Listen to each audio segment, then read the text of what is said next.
Hey guys, tonight we are going to set sail on a journey, but not the kind you see in the movies. Forget the sweeping orchestral music, the epic naval battles, and the dashing heroes swinging from ropes. We're stripping all of that away and going straight to the most fundamental, and frankly, the most disgusting part of life on the high seas during the Golden Age of Piracy: the food. You might think you'd make a great pirate, but after this, you might realize you probably wouldn't have survived the first week without begging to be marooned. So, before you get comfortable, take a moment to like the video and subscribe, but only if you genuinely enjoy what I do here. And as always, I'd love to see where you're tuning in from. Let me know your city and the time in the comments below. It's always amazing to see how far these stories travel. Now, dim the lights, maybe turn on a fan for that soft background hum, and let's ease into tonight's journey together. The air in the port town is thick with the smell of salt, tar, and unfulfilled dreams. It's the early 18th century, and you're standing on a bustling dock, maybe in Nassau, a place teeming with sailors, merchants, and men of questionable character. You're tired of your miserable job on a merchant vessel, where the pay is a pittance and the beatings are frequent. Or maybe you were a Royal Navy sailor, sick of the brutal discipline and the endless, rigid hierarchy. You look out at the harbor, past the official-looking ships, and see a sleek, fast-looking sloop flying a flag that makes your heart beat a little faster. It's a symbol of freedom, of rebellion, a Jolly Roger. This is your chance. You've heard the stories, tales of brotherhood, democracy at sea, and, of course, chests overflowing with Spanish gold. You stride toward the ship, your mind filled with images of grand feasts, endless bottles of rum, and a life of defiant luxury. A man with a weathered face and an impressive beard, the quartermaster. You learn is signing on new hands. He doesn't look you in the eye, just pushes a piece of parchment towards you. These are the ship's articles, the pirate code. You can't really read, but you listen as he recites the main points: a sworn oath of loyalty, rules against fighting on board, and the most important part: no prey, no pay. Every man gets an equal share of whatever is taken. This sounds fair. It sounds like a real meritocracy, a far cry from the world you're leaving behind. This concept of a pirate code is one of the most fascinating aspects of this era. While they were outlaws, pirate ships were often some of the most democratic institutions of their time. The captain was elected and could be deposed by a popular vote. The quartermaster represented the crew's interests, distributing rations on loot. It was a social contract, and you're about to sign it. You dip a quill in ink and make your mark, a shaky X that binds your fate to this vessel and its crew. You feel a surge of defiant pride. You are now a pirate. As you step aboard, the romantic fantasy begins to fray at the edges. The deck is sticky with tar. The air is heavy with the ripe stench of unwashed bodies, bilge water, and something vaguely sour that you can't quite identify. It's crowded. Men are everywhere, mending sails, sharpening blades, and arguing in a half-dozen different languages. It's less of a band of brothers and more of a floating, overcrowded tenement. Still, your stomach crumbles with a mix of hunger and excitement. You turn to an older sailor, a man whose skin is a roadmap of scars and sun damage, and ask what's for dinner. He looks at you, a slow, cynical smile spreading across his face, and lets out a dry chuckle. You'll see, new blood, he says, and gestures for you to follow him below. The space he leads you to is dark and cramped. A single lantern swings from a low beam, casting long, dancing shadows. This isn't a galley or a mess hall, it's just a section of the hold, wedged between coiled ropes and stacks of barrels. A crude, heavy table is bolted to the floorboards. The older sailor points to a tattered piece of parchment nailed to a thick wooden beam. It's a copy of the articles, with a few extra details. He tells you that while a share of gold is the ultimate prize, the code also provides for injuries. You might get 800 pieces of aid for losing your right leg, but only 500 for the left. It's a strange and morbid form of insurance, a practical recognition of the dangers ahead. You look around at the other men gathering in the gloom. Some have the same eager, slightly naive look you do. Others are stone-faced, their eyes hollow. You start to wonder how many of them are here by choice. The line between joining a pirate crew and being pressed or forced into service was often blurry. Some historians argue that the democratic nature and potential for wealth made piracy an attractive career path for a disenfranchised sailor. Others contend that many pirates were simply captured men given a choice: join us or face the consequences. The academic world is still in a quiet debate over the true balance of volunteers versus captives on these ships. As you stand there, contemplating the grim faces around you, you realize you might be in the company of both a few true believers and a great many prisoners of fate. Just then, a boy, the cook's assistant, hauls a heavy wooden bucket onto the table with a loud thud. The lid is removed, and a smell, the same sour smell from before but 100 times stronger, hits you like a physical blow. It's the smell of something that was once food, but has since surrendered to time and decay. The older sailor ladles a thick, grayish substance into a wooden bowl and shouts it toward you. Your grand adventure has begun, and your first meal is a bowl of something you can't even identify. You stare down at the bowl. The grayish substance has the consistency of a thick, lumpy porridge. A few unit unfightable specks float on the surface. You can't tell if they're herbs or just debris. The smell is a complex bouquet of old salt, boiled over melancholy, and a faint, metallic tang that makes the fillings in your teeth ache. You glance at the older sailor. He is already spooning the stuff into his mouth with a practiced, cheerless rhythm, not even flinching. Taking a deep breath, you dip your crude wooden spoon in. The texture is gritty. You bring it to your lips and take a tentative taste. It's overwhelmingly salty, but underneath the salt is a profound blandness, the flavor of something that has had all its personality and joy boiled out of it, leaving only a sad, stringy memory of what it once was. You manage to swallow one spoonful, and it sits in your stomach like a lead weight. This, you realize, is why the men looked so grim.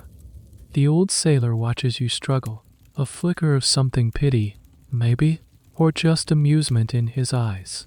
He wipes his mouth with the back of his hand. Not quite the captain's banquet you were picturing. He stands up, his joints cracking in protest. Come on, let me show you where the magic happens. He leads you away from the table, deeper into the ship's belly. The air grows cooler and damper, the smell of bilge water becoming more pronounced. He lifts a heavy wooden hatch in the floor, revealing a ladder that descends into near total darkness. The ladder, he announces, with a level of sarcasm that could curdle milk, our treasure hold.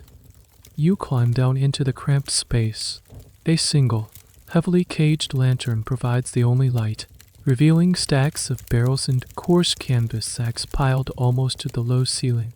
The air here is thick and stagnant, a potent cocktail of brine, damp wood, stale flour, and the faint, sweetish odor of decay. This is the heart of the ship's sustenance, the engine that will keep you all alive for the months at sea. And it is deeply, profoundly disappointing. The sailor slaps one of the large, sturdy sacks, and a cloud of white dust puffs into the air. Meet your best friend for the foreseeable future, he says. We call it ship's biscuit, or hardtack, or worm castles.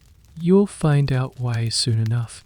He explains that these aren't biscuits, in any sense you understand. They're a simple, brutal mix of flour, water, and a bit of salt, baked too, sometimes for times, until every last molecule of moisture has been obliterated. The result is a cracker that's less a foodstuff and more a building material. They are designed for one purpose and one purpose only: to not spoil. Flavor, texture, and basic edibility are all distant secondary concerns. Next, he gestures to a row of massive, stout barrels, bound with iron hoops. And here's the main course. He heaves a lid off one of them, and the acrid tang of heavy brine stings your nostrils. You peer inside. Submerged in the murky, grayish liquid are chunks of meat, pale and unappetizing. Salted beef and pork. He grunts. Or, let's be honest, salted beefish and porkish things. This meat, he tells you, was packed in a ridiculous amount of salt to preserve it for years. If needed, the process draws out all the water, leaving behind a substance so dense and tough that sailors would carve buttons and belt buckles out of it for fun. Here you learn a strange piece of nautical lore. The fat that rose to the top of these meat barrels during the preservation process was called slush. It was scraped off and stored. When the ship got to port, the cook could sell this slush to candle makers or tanners. The money he made was his to keep, becoming known as a slush fund, a term we still use today for unofficial expense money, born from the greasy, rancid fat skimmed from preserved pirate rations. Finally, he points to another set of barrels, seemingly identical to the meat barrels. And to wash it all down, he explains, this is your drinking water. Fresh water, stored in wood for weeks on end, doesn't stay fresh. It quickly becomes slimy, developing a film of green algae de foul, swampy taste. It becomes a breeding ground for bacteria, all sorts of microscopic unpleasantness. The solution, as you'll soon discover, is to cut it with the one thing this ship has in abundance: rum. As you stand in this cramped, smelly vault of culinary despair, you start to truly grasp your situation. The quartermaster, the man with the beard, was responsible for provisioning the ship, and this raises a question that historians still debate: how much planning actually went into a pirate voyage. Some scholars argue that, for all their chaotic reputation, experienced pirate quartermasters were meticulous planners. They knew the routes, they knew how long they'd be at sea, and they provisioned for long-term survival, just like a naval or merchant vessel. But other historians suggest that the very nature of piracy, opportunistic, unpredictable, meant that long-term planning was a luxury. They argue many crews sailed with barely enough to get by, gambling entirely on capturing another vessel and its supplies before their own ran out. Looking at the grim, minimal contents of this hold, you suspect your crew belongs firmly in the second category. You're not provisioned for a voyage, or provisioned for a desperate hunt. The old sailor claps the lid back on the meat barrel with a resounding boom. Well, that's the tour, he says, his voice echoing in the small space. Hard bread, salt meat, and slimy water. Day in, day out. The only variety is what kind of bugs you find in the biscuit. He looks at you, his expression unreadable in the dim lantern light. Still think you made the right choice. New blood. He doesn't wait for an answer, just turns and begins to climb the ladder, leaving you alone in the dark with your future meals. You look down at your own hands, at the crude X you marked on the articles, and for the first time, you feel a cold knot of dread tighten in your gut. The adventure is real, but it tastes like salt and regret. You climb out of the hold, the stale air of the larder clinging to you like a shroud. The memory of that gray stew and the sight of the barrels below have permanently recalibrated your expectations. The grand feasts of your imagination have been replaced by a grim, monotonous reality. A few days pass, and you fall into the rhythm of the ship. You learn to swab the decks, to mend the rigging, to keep watch on the endless, empty horizon, and you learn about hardtack. You learn about it intimately. At first, you don't understand how it's meant to be eaten. The cook's boy simply dumps a pile of the pale, thick crackers onto the mess table. They're about the size of your palm and an inch thick, pockmarked with small holes. You pick one up. It has no discernible smell. It feels less like food and more like a piece of fired clay tile. You try to take a bite. It's a mistake. Your teeth connect with the surface with a painful, solid clack. There is absolutely no give. It's like trying to bite a rock. The man next to you, a lanky sailor with missing front teeth, lets out a wheezing laugh. Don't do that, lad, he advises, unless you want to be gumming your food for the rest of the voyage. This is your introduction to the primary carbohydrates source for sailors across the world for centuries: ship's biscuit, or hardtack. Its name is brutally honest. It was designed to be the ultimate non-perishable food. The recipe was simple: flour, water, a touch of salt, no yeast, no lard, no sugar, nothing that could spoil. The dough was kneaded into a dense, unforgiving mass and then baked at a low temperature. Not once, but multiple times. The goal was to bake out every trace of moisture, creating a product so dry that mold and bacteria couldn't get a foothold. The little holes you see dotted across its surface aren't for decoration, they're darker holes, punched into the dough to ensure it bakes evenly and all the steam can escape. A well-made biscuit could, in theory, last for years. There are tales of hardtack from the American Civil War being discovered decades later, still perfectly, terribly preserved. You quickly learn that no one eats hardtack dry. The standard method is to break it up and soak it in whatever liquid is available. Coffee, if you're lucky. Broth, if the cook is feeling generous. Most often, it's soaked in your daily ration of grog or beer. You watch the other men. They place their biscuit in their wooden bowl, pour a little liquid over it, and wait, and wait.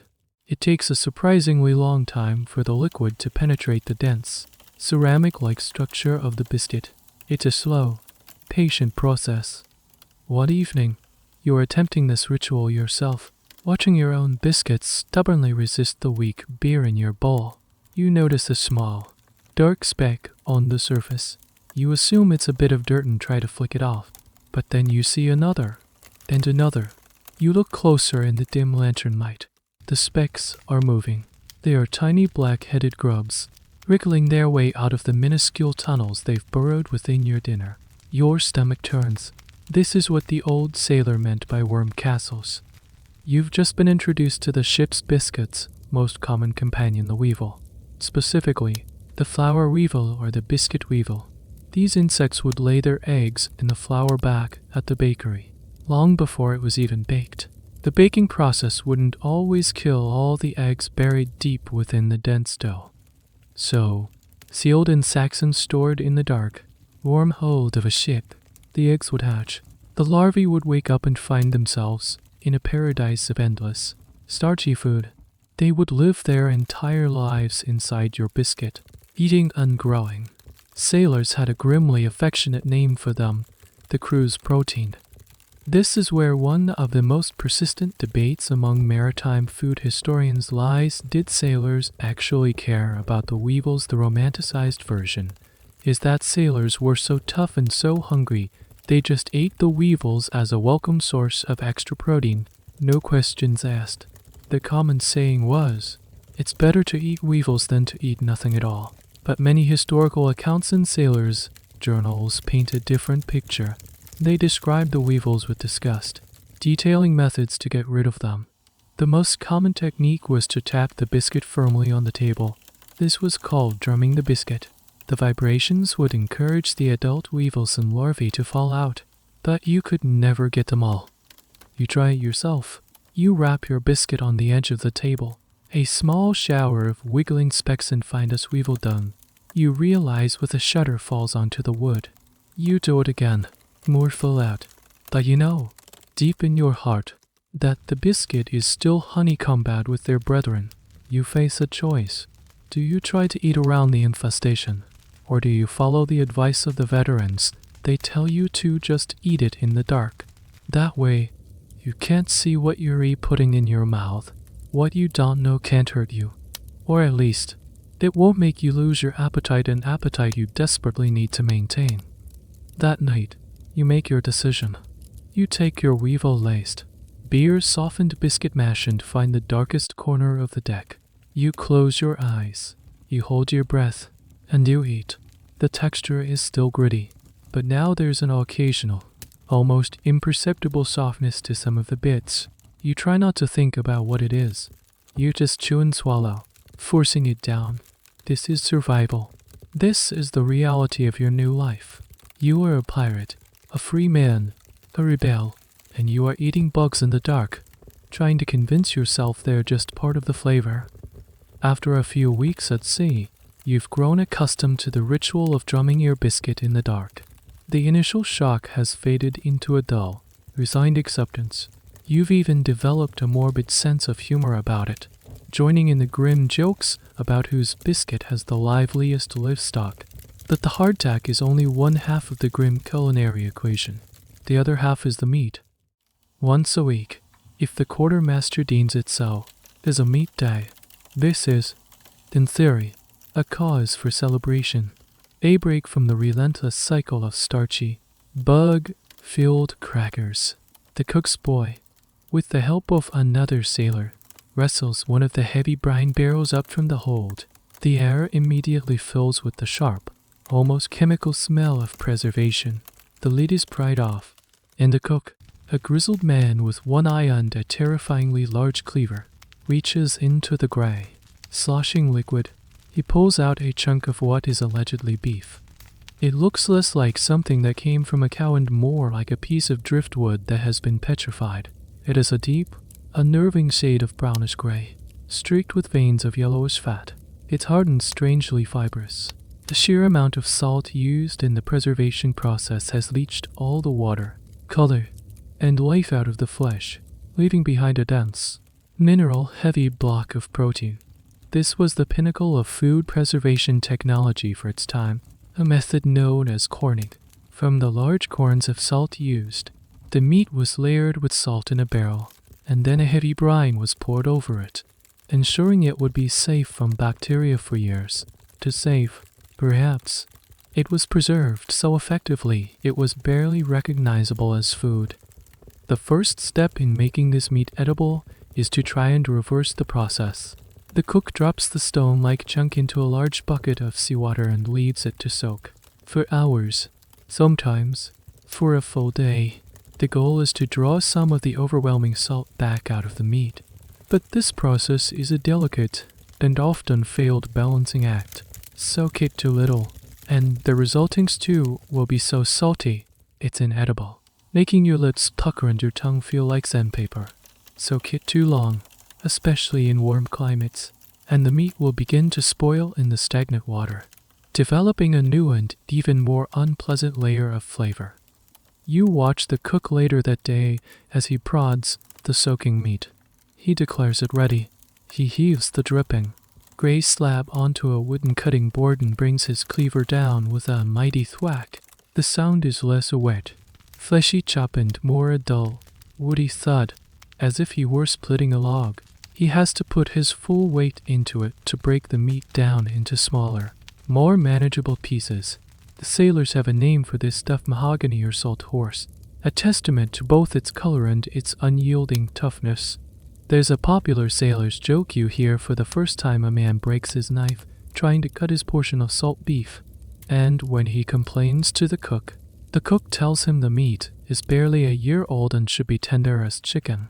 The man replies, "I don't doubt you, but I'm wondering what the horse's name was before it was called beef." The tough, salty chunks are thrown into the great communal cauldron, a large iron pot that's always simmering over the brick-lined firebox in the galley. It's filled with water, and then whatever else is available is thrown in. This usually means broken up pieces of hardtack to thicken the mixture and, if you're lucky, some dried peas or beans. The result is a perpetual stew, a dish that is never truly finished, only added to. The sailors call it lobscouse or just scouse. It simmers all day. The flavor is salt, old meat, stale biscuit, and the lingering taste of yesterday's meal all melting together into a singular, monotonous taste. When your portion of scouse is ladled into your bowl, you see the stringy, gray fibers of the meat suspended in the thick, starchy broth. You take a bite. The salt is still the dominant flavor. The burning, aggressive salt meat that makes you instantly thirsty. The meat itself is a challenge. It's incredibly chewy. You have to work at it, grinding it between your molars, trying to break down the dense fibers. It doesn't melt in your mouth, it resists, fighting back with a stubborn resilience. Sometimes, you chew a piece for so long, you just give up and swallow it whole. This is where you discover a bizarre and slightly stomach-turning bit grasp of trivia. Experienced sailors would sometimes take a particularly tough piece of salt beef or pork, and instead of eating it, they would spend weeks or even months carving it. They would polish it, etch designs into it, turning the unappetizing chunk of preserved meat into a durable keepsake, like a small sculpture or a macabre piece of jewelry. The fact that their food could double as a long-lasting craft material tells you everything you need to know about its texture. The question of what this meat actually was is a topic of quiet speculation among the crew and a point of contention for historians. While records show ships were officially provisioned with beef and pork, the reality of the supply chain was murky. Unscrupulous suppliers were notorious for passing off any kind of meat as the real deal. Was it really beef and pork, or was it horse, goat, or something else entirely? Could that piece of salt horse in your bowl literally be salt horse? There's no way to know for sure. The intense salting process made most meats look and taste distressingly similar.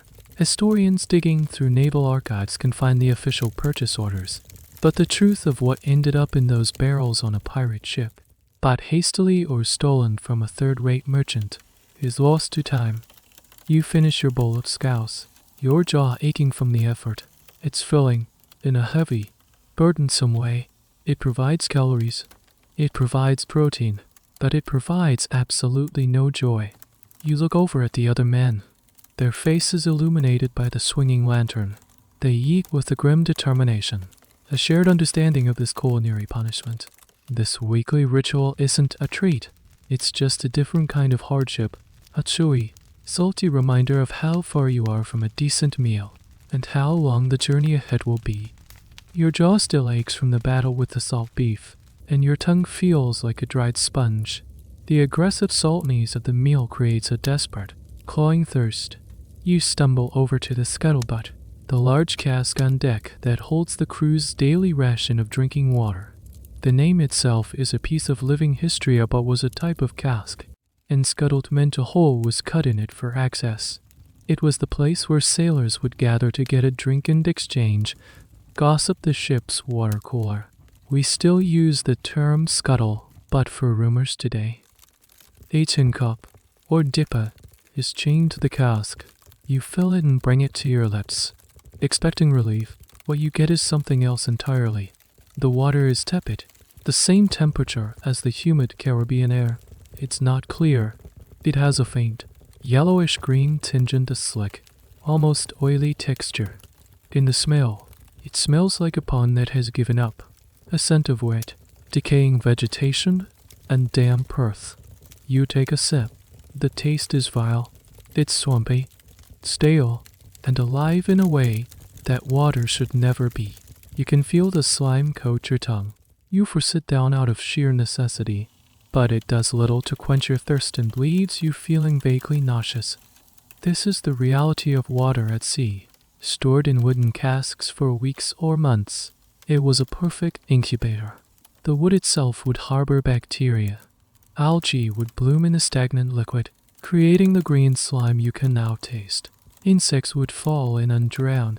The water would quickly become a foul, living broth that was often a source of dysentery and other waterborne illnesses. For sailors, fresh, clean water was one of the most precious and short-lived luxuries on any voyage. The first few days out of port were a blessing, but that memory fades quickly, replaced by this slimy, unpalatable reality. So, how did they make it drinkable? The answer lies in another set of barrels, stored securely below deck the ship's supply of rum. Later that day, the quartermaster or his mate presides over one of the most important rituals of the day, the doling out of the alcohol ration. On a Royal Navy ship, this process was rigid and ceremonial, but here, on a pirate vessel, it's a bit more chaotic, though the principle is the same. The men line up with their cups. A specific amount of the foul water from the scuttlebutt is ladled into each cup. Then, a measure of rum is added. This potent, cheap liquor, a byproduct of the Caribbean sugar plantations, was plentiful and powerful. The mixture of water and spirit was known as grog. The invention of grog is a well-documented piece of naval history. though pirates likely adopted the practice out of the same necessity. It's credited to a British vice admiral named Edward Vernon, whose nickname was Old Grog because of the geogram cloak he often wore. In 1740, he ordered that the sailors' daily rum ration be diluted with water to cut down on drunkenness and disciplinary problems. He mandated a ratio of 1 part rum to 4 parts water. The sailors, naturally, hated this watering down of their beloved drum and named the resulting concoction grog in a mocking tribute to the admiral. You take your cup of freshly mixed grog. The sharp, sweet, alcoholic scent of the rum almost, but not quite, overpowers the swampy smell of the water. You take a sip. It's a vast improvement. The fiery kick of the rum scorches away the slime and masks the taste of decay. It's still not pleasant. The underlying foulness of the water is still there. A bass note of ponds come beneath the melody of the alcohol, but it is drinkable. The rum doesn't just mask the taste, it also has an antiseptic quality. The alcohol would kill some of the bacteria teeming in the water, making it marginally safer to drink. It wasn't a perfect purification system, but it was better than nothing. This daily ration becomes a cornerstone of your existence. It's a punctuation mark in a day of monotonous labor. It's a moment of camaraderie, as the men drink and share stories. It's a tool for morale, but it's a double-edged sword.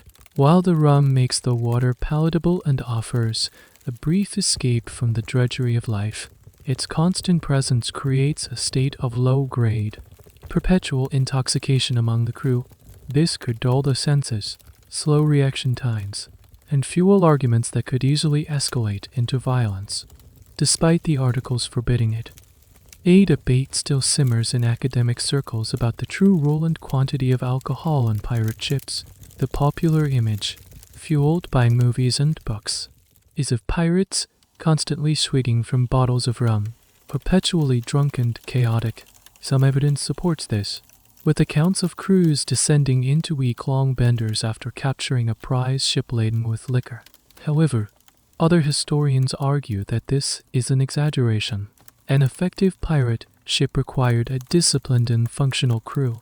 A ship full of incapacitated drunks couldn't sail, couldn't fight, and couldn't survive.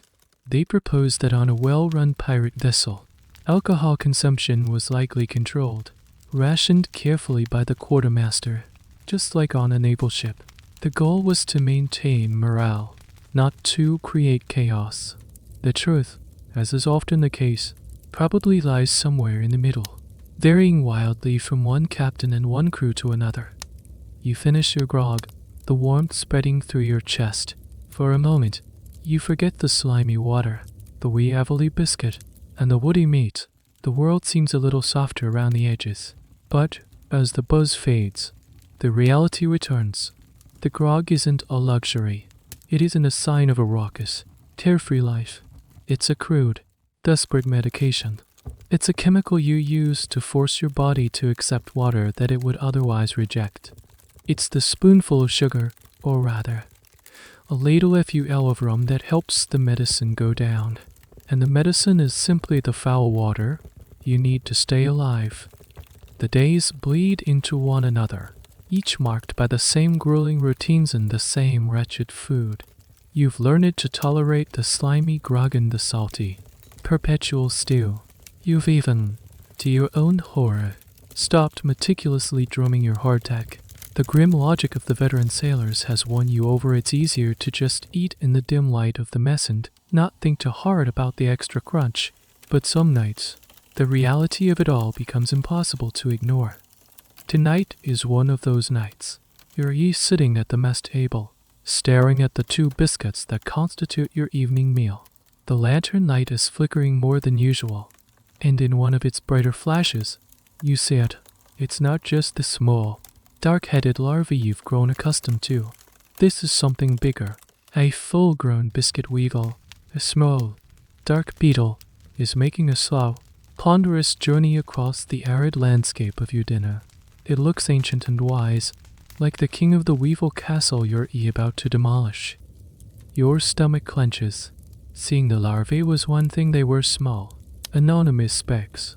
but seeing the adult beetle, a fully formed creature with legs and antennae, feels like a different level of violation. The man sitting across from you, a burly sailor named Finn, notices the look on your face. He leans forward, his voice a low rumble. "But you've won the weevil lottery." "Wait," he says, a wry grin on his face. "Sometimes you get the little ones. Sometimes you get the granddaddy." This is the moment you learn about the weevil hierarchy, a bit of black humor cooked up by the crew to cope with their infested food. The smallest larvae are just dust. The slightly bigger ones are creepers.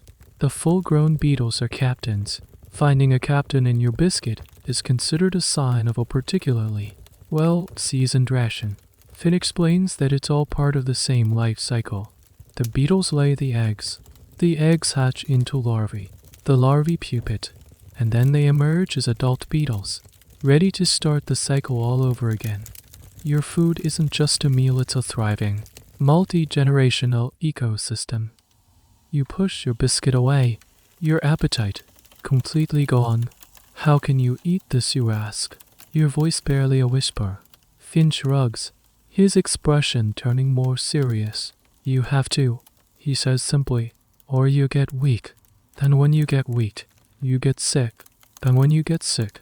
He lets the sentence hang in the air, the implication clear. On a ship like this, weakness is a death sentence. He then shares a bit of practical, if disgusting, advice that has been passed down through generations of sailors. If you can't stand the sight of him, do what my granddad did in the Navy. He put a small piece of salted fish on top of his biscuit before he went to sleep. You look at him, confused. Finn grins again. He swore the weevils were lazy.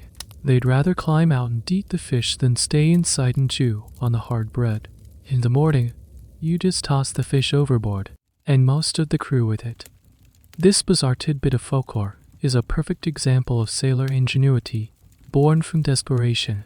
Did it actually work? It's hard to say for certain. It's one of those stories that's been passed down, a piece of oral tradition from the age of sail. There's no scientific paper on the dietary preferences of 18th century biscuit weevils, but whether it was effective or just a psychological comfort, it reveals the lengths to which sailors would go to make their food even slightly more palatable. It was a small act of control in a life that offered very little. This brings up a point of historical contention that's less about facts and more about human nature. Was the famous in the dark method of eating primarily for psychological comfort, or was there a practical, flavor-based reason? The common assumption is that sailors ate in the dark so they couldn't see the bugs, preventing them from losing their appetite. But a more settled theory, debated by food historians, suggests another reason. The weevils in their waste products, a dust called frass, had a taste, a bitter, unpleasant one. By eating in the dark, you were less likely to try and pick them out. This meant you would eat the biscuit whole, and the overwhelming flavor of the biscuit itself, or whatever you soaked it in, would be more likely to overpower the bitter notes of the infestation.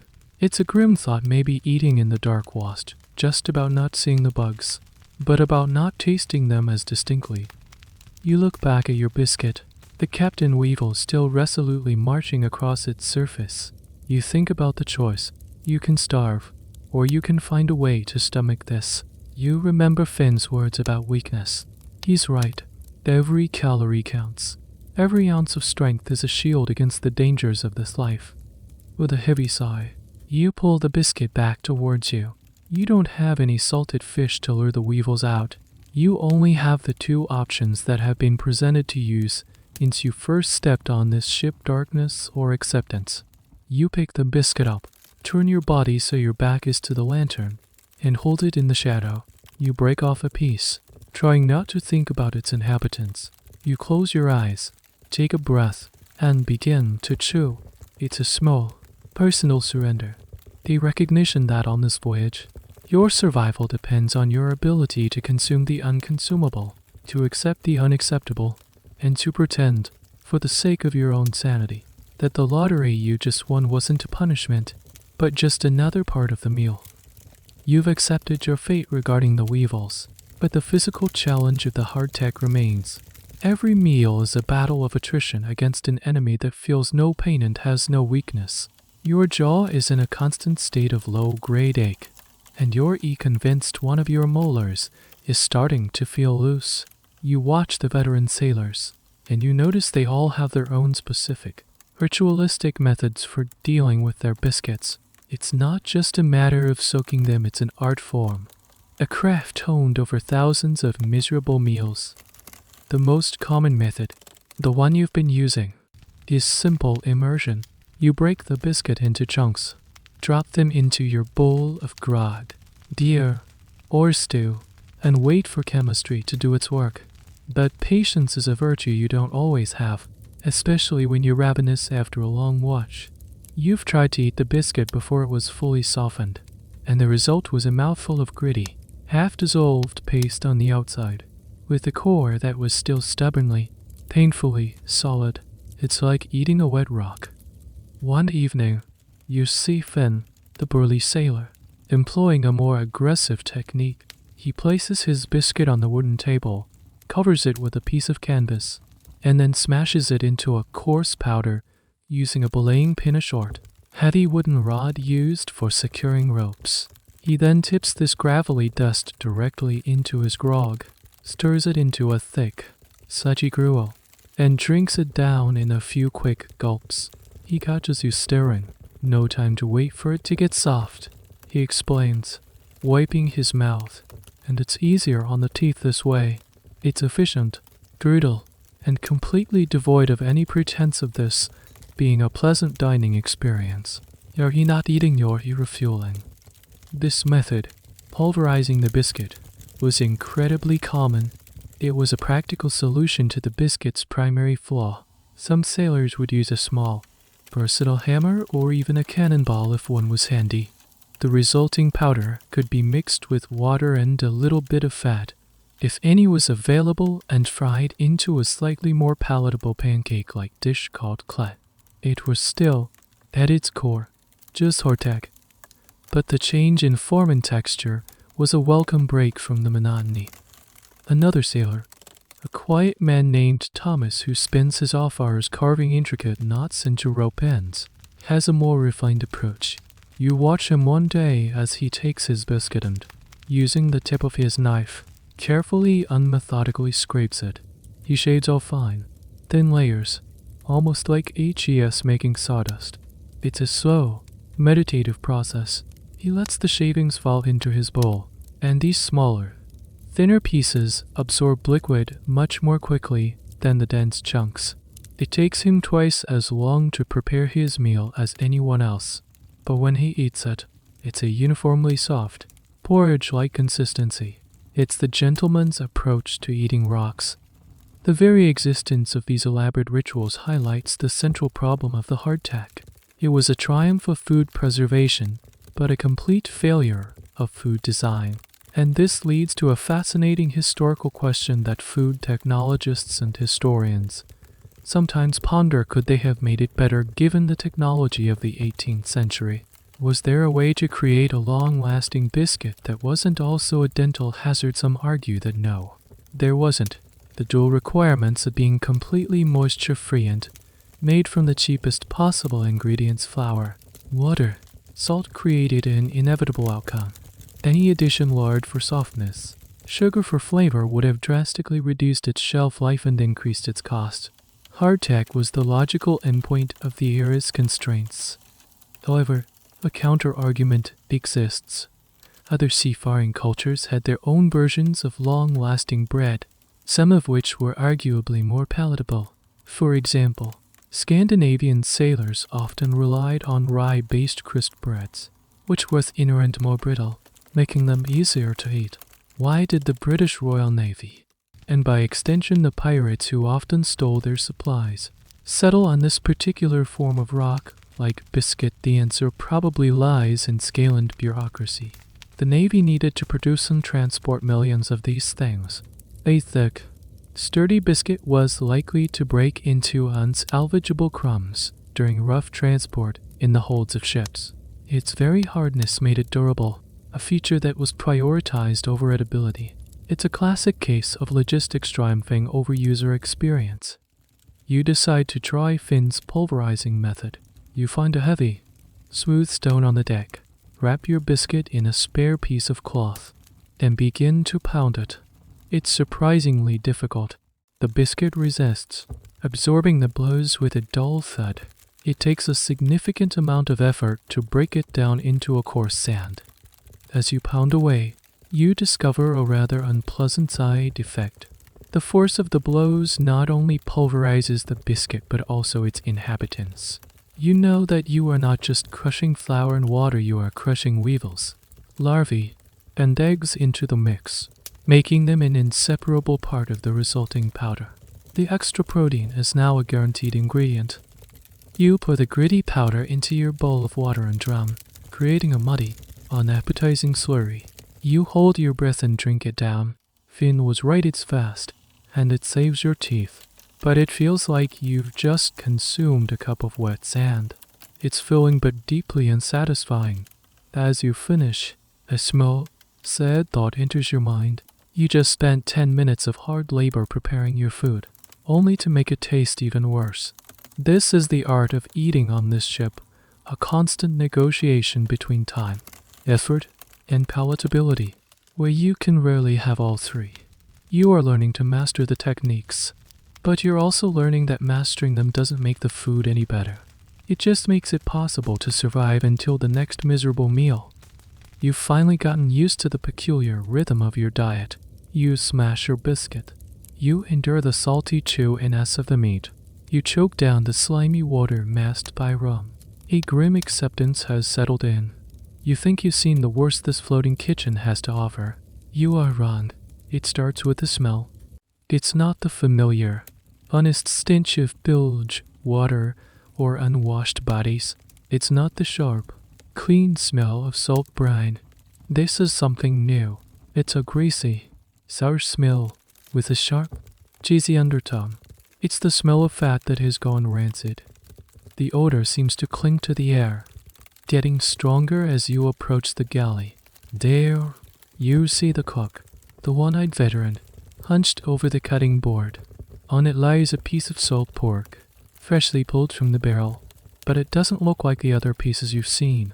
The fatty parts, which should be a creamy white, have taken on a sickly, deep yellow hue, and they look slick and waxy. This is where the smell is coming from. The meat itself has dark, discolored patches. The preservation has failed. This was a constant risk. While salt was a powerful preservative, the process was far from foolproof. A barrel might have been packed incorrectly, with not enough salt reaching the center of the meat. The cask itself could have been made from green wood, leaking or allowing air to seep in. Or the brine solution might not have been concentrated enough. Whatever the cause, the result is in front of you. A large portion of the ship's precious protein supply is, for all intents and purposes, spoiled. Your stomach sinks. Surely, they'll have to throw this out. That's a huge loss of food. But the cook doesn't look concerned. He looks determined. He saws off the most obviously discolored parts with a grimace, tossing them overboard for the gulls. That the bulk of the meat, despite its unholy aroma, he chops into the usual chunks. You watch, horrified, as he throws them into the simmering scow spot. You want to say something to object, but one look at the cook's stony, one-eyed glare silences you. He has a job to do, and it appears his job is to make you eat this. He then turns to a small, locked wooden chest. He opens it, and for a moment, a different set of smells fills the air. Smells that are exotic and wonderful. The sharp, earthy scent of black pepper, the sweet, medicinal aroma of cloves, the warm fragrance of nutmeg. He takes a generous pinch of a dark, powdered mixture and dumps it into the pot, stirring vigorously. The fragrant spices battle with the rancid odor of the pork, creating a confusing, chaotic aroma. This was the cook's secret weapon. Spices weren't just for flavor, they were for camouflage. In an age before refrigeration, heavy spicing was often used to mask the taste of food that was on the verge of going bad. For a pirate crew, Spices were a valuable part of their plunder. While they might have ignored a shipment of fine silks, they would have eagerly seized barrels of peppercorns or sacks of cloves. These were culinary gold, not because they made good food taste better, but because they made bad food edible. This is a fascinating tidbit from the history of food. The international spice trade, which launched legendary voyages and built empires, was driven in no small part by the need to disguise the taste of decay. This very issue is a subject of a long-standing, if quiet, debate among food historians. Did people in the past actually prefer heavily spiced foods, or were their palates just accustomed to the taste of slight spoilage? That spices help to cover. Some argue that the heavy-handed use of spices in medieval and early modern recipes was a sign of a sophisticated palate that enjoyed complex flavors. Others take a more cynical view, suggesting that the spice was a necessity to choke down meat that was rarely fresh. Looking at the cook dump a fistful of pepper into a pot of rancid pork, you know which side of the debate you fall on. Later, when the call for dinner comes, you approach the pot with a sense of deep foreboding. The stew is ladled into your bowl. It looks the same as always, a thick, brown slurry, but the smell is different.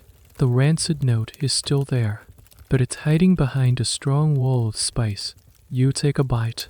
It's a war on your tongue. The first thing you taste is the familiar, aggressive salt. Then comes the fiery heat of the pepper, a welcome distraction. That underneath it all, you can still taste it, a funky, sour flavor that doesn't belong. It's the ghost of the spoilage, the taste of decay that even the strongest spices can't fully exhaust. You force yourself to eat, chewing quickly on trying to breathe through your mouth. You look around at the other men. The veterans are eating without comment, their faces impassive. They've been through this before. They know the drill. It's the newer hands, the ones like you, who are struggling, pushing the stringy, questionable meat around their bowls. You realize the cook isn't a magician. He is a pragmatist. Throwing away a whole barrel of meat could mean the difference between survival and starvation. His job isn't to delight you, it's to keep you alive. He operates on a simple, brutal calculus. Is it spoiled enough to kill you? If the answer is no, then into the pot it goes. Your definition of edible has to be recalibrated once again. It doesn't mean tasty. It doesn't even mean not spoiled. It simply means unlikely to cause immediate death. And as you swallow the last, spicy, vaguely foul-tasting spoonful, you can only hope the cook's calculations were correct. You've now endured weevils, wrecks, salt, slime, and rancid meat. A morbid curiosity begins to form in your mind. Who is the architect of this daily misery? Who is the one-eyed man who presides over the cauldron of despair? You start to pay more attention to the ship's cook. On a pirate ship, the cook was a unique and oft uncurious figure. He wasn't a swashbuckling fighter. In fact, the cook was often one of the older crew members, or someone who had sustained an injury that made him unfit for the rigors of combat and climbing the rigging. The famous fictional pirate Long John Silver, with his wooden leg, was the cook. For Captain Flint's crew, a perfect example of this archetype. The galley was his domain, this small, smoky kingdom where he ruled with a ladle and a cleaver. Your ship's cook is a man named Silas. H.E.S. missing an eye and most of the fingers on his left hand. Injuries he claims he got from a cannon misfire years ago. He rarely speaks, communicating mostly in grunts and glares. His job is one of the most thankless on the ship. He has to take the worst ingredients imaginable, the buggy biscuits, the woody meat, the slimy water, and transform them into something that will fuel 100 hungry, ill-tempered men. He's part alchemist, part garbage disposal unit. His galley is a testament to his challenge. It's not a kitchen, it's a fire hazard wedged into a corner of the deck. The centerpiece is the caboose, a brick and iron stove designed to contain the fire and prevent it from, burning the whole wooden ship down. It's crude but effective. A large cauldron is permanently fixed on top. blackened with years of soot. This is where the perpetual scouse lives and breathes. His tools are minimal, a few large knives, a massive cleaver for the salt meat, a long-handled ladle, and a collection of wooden buckets. There is no counter space, no pantry, just a small, greasy corner of a ship teeming with men. You watch him one morning as he prepares the day's main meal. He's not following a recipe. He's improvising based on a grim assessment of his inventory. He surveys the larder's contents with the weary eye of a battlefield commander counting his remaining soldiers. He decides which biscuit is the most infested and therefore needs to be used first. He examines the salt pork, sniffing it to determine the exact level of its functionins and, therefore, the required dose of spices. It's a constant, desperate triage. A fascinating, if slightly disgusting, piece of culinary trivia from this era is the concept of the slush fund, which you learned about before, but now you see it in action. The cook skims the greasy, boiled fat that rises to the top of the scouse pot. This slush is collected in a bucket. It's a foul-smelling, congealed substance, but it's his perk. He can use a little of it to fry things if he's feeling generous, but most of it he saves. When the ship reaches a port, he can sell this barrel of rancid fat to tanners or candle makers for a small profit. This personal, off-the-books money was the original slush fund. It was one of the few ways a cook, who received a standard share of the plunder, could make a little extra on the side. The status of the cook on a pirate ship is the subject of some historical debate. In the Royal Navy, the cook was a warrant officer with a certain degree of status. On a pirate ship, with its flat, democratic structure, his position was more ambiguous. Was he a respected craftsman, valued for his ability to make the inedible barely edible, or was he, at the bottom of the social ladder, the non-combatant performing a menial, unpleasant task? The evidence suggests it could be both. A good cook, one who was resourceful and could bring a little variety to the monotonous diet, was likely praised and protected. A bad or lazy cook, on the other hand, would have been the target of constant abuse and complaints from a hungry crew. You get a sense of this precarious position one afternoon. The young, hot-headed sailor, angry about the particularly salty scouse, starts yelling at Silas. He accuses the cook of trying to poison them. Silas doesn't say a word. He just slowly turns from his pot, picks up the massive, stained cleaver he uses for the salt meat, then places it on the cutting board with a quiet, deliberate thunk. He stares at the sailor with his one good eye. The sailor's complaints trail off into a nervous mumble, and he quickly retreats.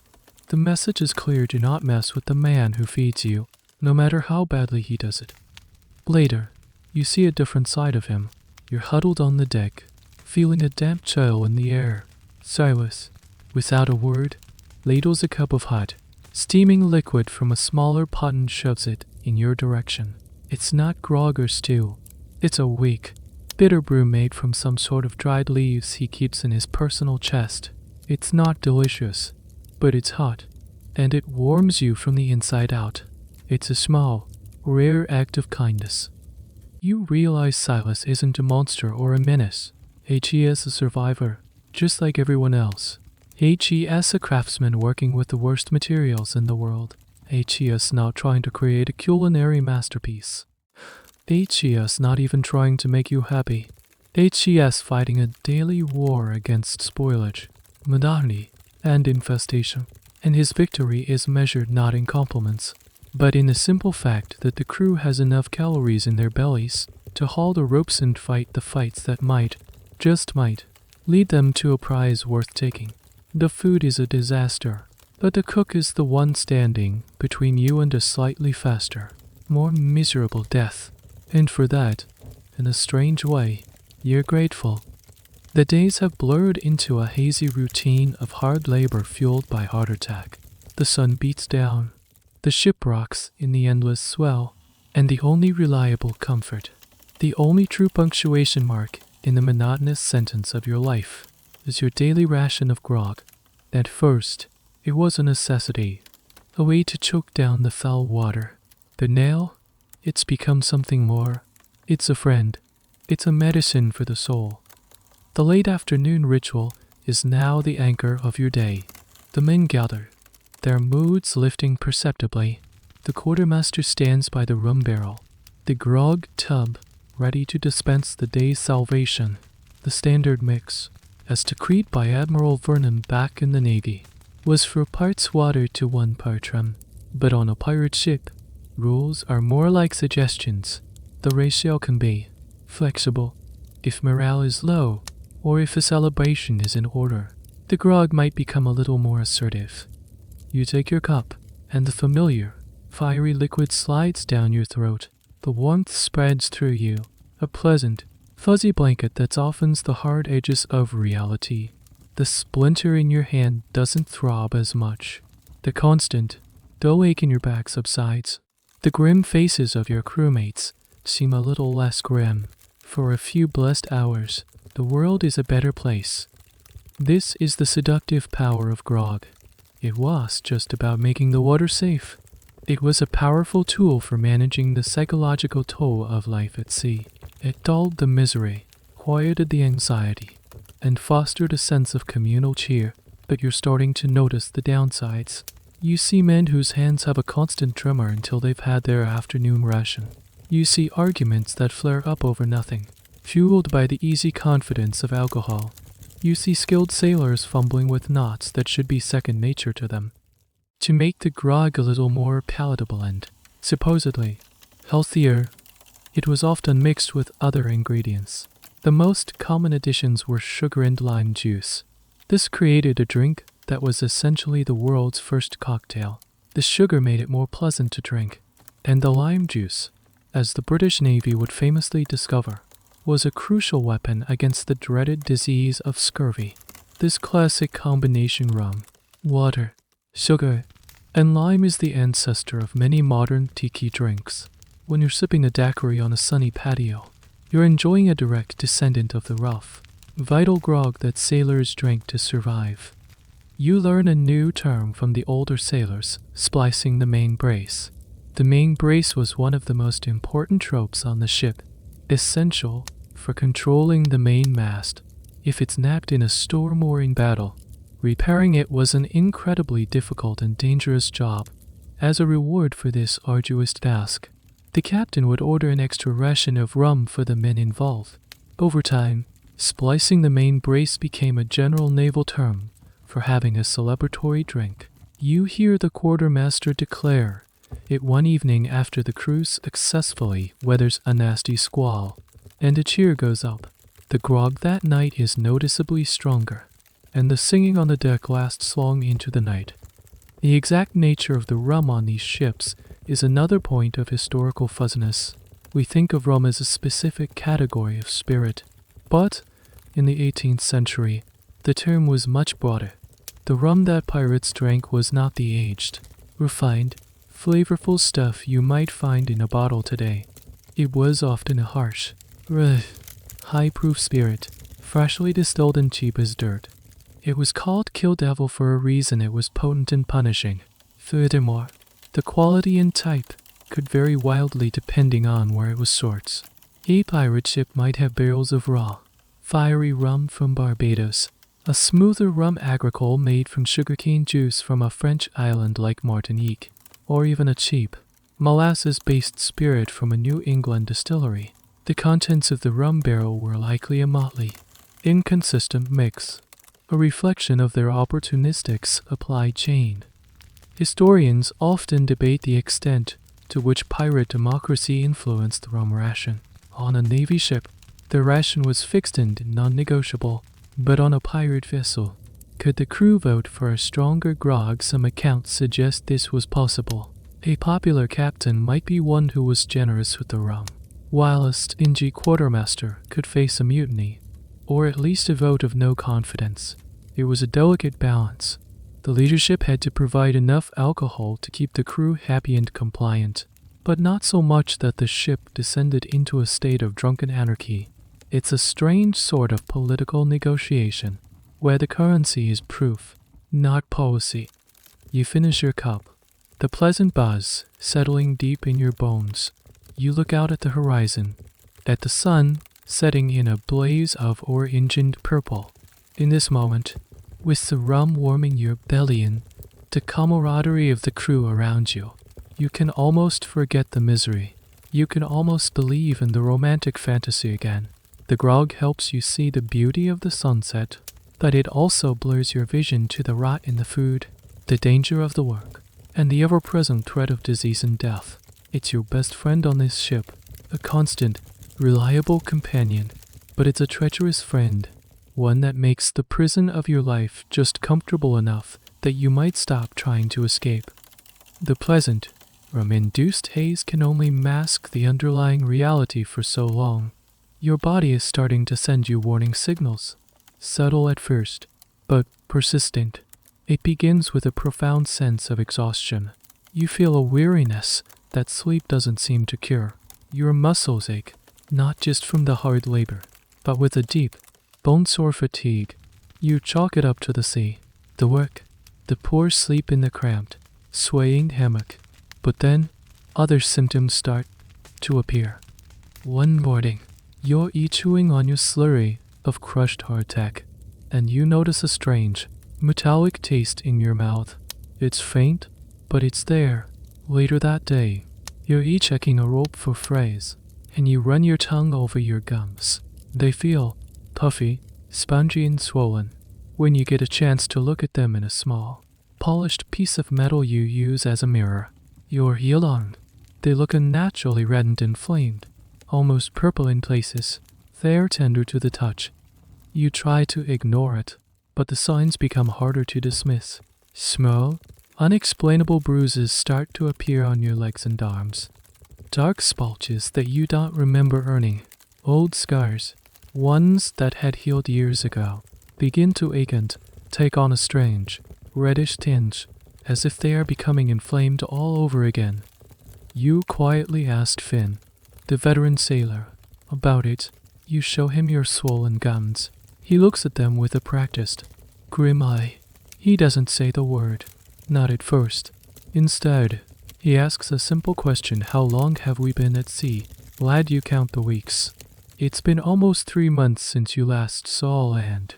3 months without a single piece of fresh fruit or a green vegetable. Finn nods slowly. Hi, he says, his voice low. It's the sickness. The scurvy is starting to take hold. Scurvy. You've heard the name whispered among the crew with a kind of primal dread. It was the great plague of the sea, a mysterious and terrifying affliction that haunted every long-distance voyage. It was more feared than storms or enemy cannons, because it came from within. It was a slow, inexorable decay. No one in your time understands what causes it. The prevailing theories are all wrong. Some think it's caused by the foul sea air, others by the consumption of salt meat, others still by simple laziness. The concept of vitamins, specifically vitamin C, is centuries away. All you know is that it starts like this, with weakness and sore gums, and it ends in a slow, agonizing death. The science behind what's happening to your body is both simple and horrific. Vitamin C, or ascorbic acid, is essential for the production of collagen.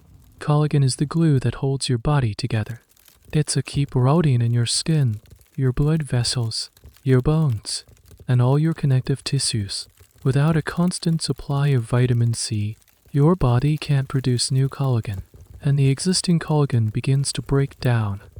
Your body is literally, slowly, falling apart from the inside out. The spongy gums are one of the first and most famous signs because the tissues in your mouth have a high rate of cell turnover.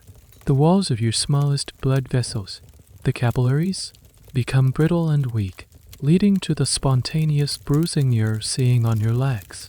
The reason your old scars are becoming inflamed is particularly terrifying. The collagen that formed the scar tissue is dissolving, and the old wound is, in effect, reopening on a microscopic level. This reopening of old wounds is a well-documented and particularly bizarre symptom of severe scurvy.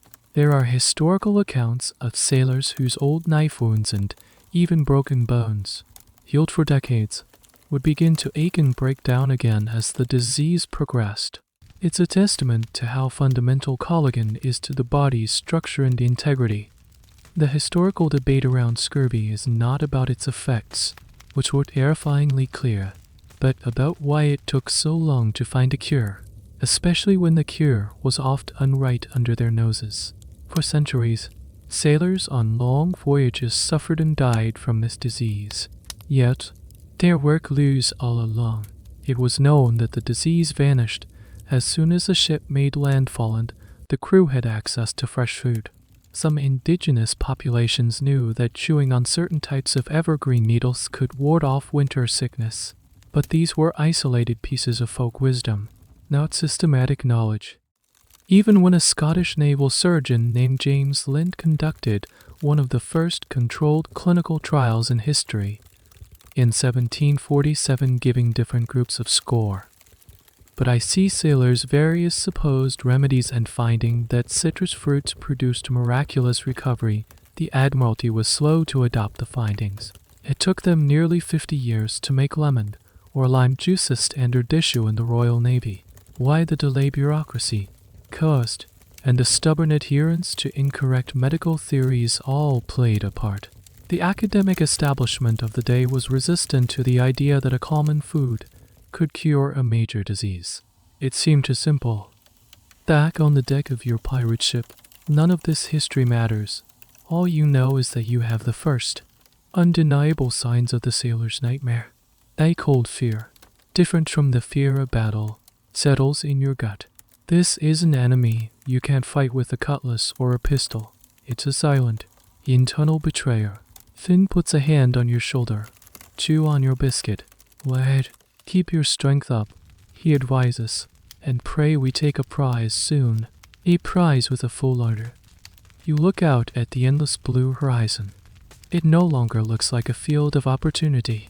It looks like a prison.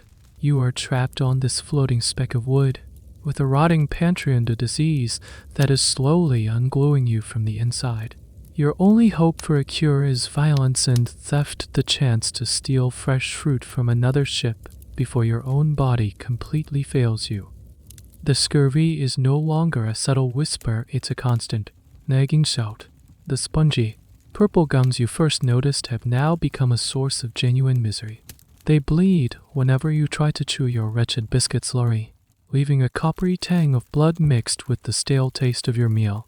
Eating has transformed from an unpleasant chore into a painful ordeal. Your breath has taken on a foul, putrid odor that no amount of grog can wash away. A classic, grim symptom of the disease's progression. But the most terrifying new development is in your mouth. You're lying in your hammock one night, idly probing your teeth with your tongue, and you feel it, one of your lower incisors, a perfectly healthy tooth just a few months ago, moves. It's a slight wobble, but it is unmistakable. A wave of cold panic washes over you. You push on it with your finger. It gives, just a little, like a loose fence post in soft ground. Within a week, it's not just one tooth. Several of them feel loose in their sockets. The collagen that forms the periodontal ligament, the connective tissue that anchors the roots of your teeth to your jawbone, is dissolving. Your teeth are no longer firmly attached. They are simply resting in your gums, waiting for an excuse to leave. You see the advanced stages of the disease all around you now that you know what to look for.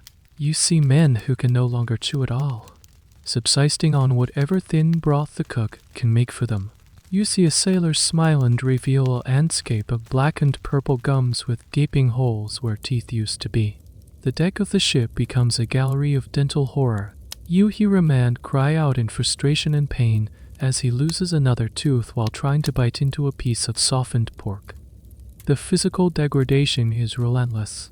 The mysterious bruises have grown larger, merging into great, dark patches on your limbs. Your joints swell and ache with a deep, searing pain, especially your knees and ankles. Walking becomes a stiff, shuffling effort. Climbing the rigging, a task that once required agility and strength, is now an exercise in pure agony. Every movement is a reminder that the very framework of your body is failing. One of the more peculiar and cruel symptoms you witness is a strange form of psychological distress. Men become profoundly lethargic and melancholic. Their moods swing wildly. A normally cheerful crewmate might sit in a corner for hours, staring at nothing, lost in a deep, depressive stupor. This wasn't just a reaction to the physical pain. Scurvy has a direct neurological impact, though the 18th century mind could only interpret it as a failure of character or a sign of madness. You learn a horrifying bit of trivia from one of the older sailors. The final stages. He describes men whose leg muscles would become so rigid and contracted from internal bleeding and tissue breakdown that their limbs would be drawn up to their chests, unable to straighten. He speaks of skin so fragile that it would break open into foul-smelling, non-healing ulcers at the slightest touch. Death, when it finally comes, is often from a sudden hemorrhage, as a major blood vessel finally gives way, or from a simple infection that the body no longer has the resources to fight. The historical accounts of scurvy are filled with these gruesome details. Journals from Anson's voyage around the world in the 1742, a particularly infamous case, describe the ship's deck being covered with the sick and dying, men so weak they couldn't even stand. The mortality rates were staggering. On some long voyages, it wasn't uncommon for over half the crew to perish from scurvy alone. This reality starkly contrasts with the swashbuckling pirate image. It's hard to be a dashing rogue when you're bleeding from the gums. Your teeth are falling out, and you can barely walk. This relentless physical decay raises a question that military and maritime historians still find fascinating. How did a crew on the brink of collapse from scurvy still manage to fight if a prize vessel was spotted? Men who could barely stand would have to summon the strength to load cannons, wield cutlasses, and board an enemy ship. Some historians argue that the desperation was a powerful motivator. The knowledge that the other ship held the cure fresh food and water would provide a potent, final surge of adrenaline. It was a fight for their very lives, a battle against their own internal decay. Other scholars suggest that the accounts of pirate ferocity might be exaggerated, or that attacks were often timed before the scurvy became completely debilitating. A smart pirate captain would know his crew's limits and understand that there was a point of no return, a point where the men were too sick to be an effective fighting force. The decision to attack or to flee would have been heavily influenced by the quartermaster's grim assessment of the crew's collective health. You feel this reality in your own aching bones. The will to fight is still there, driven by pure, desperate hope. But the body is a reluctant servant. You try to help hoist a sail, and a wave of dizziness and pain shoots through your legs, forcing you to stop. You are becoming a liability. You are becoming one of the ghosts you see shuffling around the deck.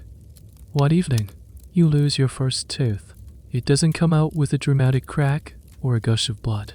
You're simply rinsing your mouth with grog, and you feel it come loose. You spit the liquid into the sea, and you feel the small, hard shape of the tooth go with it. There's no pain, just a profound sense of loss and a smooth, alien gap in your gum line. You are literally falling to pieces. The race is on now. A desperate race between your body's complete collapse and the hope of a sail appearing on the horizon. The physical agony of scurvy is a constant torment, but another, more insidious enemy has begun its assault, the crushing, soul-destroying monotony. Your world has shrunk to the confines of this wooden vessel, and your life is governed by a repetitive, grim rhythm. The sun rises, you work, you eat, you sleep. The sun rises again, nothing changes. The food, or what passes for it, is the heart of this psychological grind. Every meal is a reminder of your hopeless situation. It's the same gritty, weevil-flecked biscuit slurry. It's the same stringy, over-salted meat, occasionally spiced to mask the taste of rot. The lack of variety is a form of torture. You dream of flavors, not of grand feasts, but of simple things. The crisp snap of an apple, the sharp, clean taste of a fresh onion, the soft, earthy texture of a potato. These memories of real food are almost painful, ghosts of a world you've left behind. You start to notice how the monotony affects the crew. The lively chatter that once filled the mess has dwindled to low murmurs or silence. The men don't just eat, they endure. They stare into their wooden bowls with a kind of vacant resignation. There is no joy, no pleasure, no novelty. Food, which should be a source of comfort and community, has become just another chore, another form of suffering. This psychological impact of a monotonous diet is a well-documented phenomenon. It's something studied in modern contexts, like in prisons, remote research stations, or long-term space missions. A lack of variety in food can lead to a state known as menu fatigue. This isn't just boredom, it can cause a genuine loss of appetite, decreased morale, irritability, and even depression.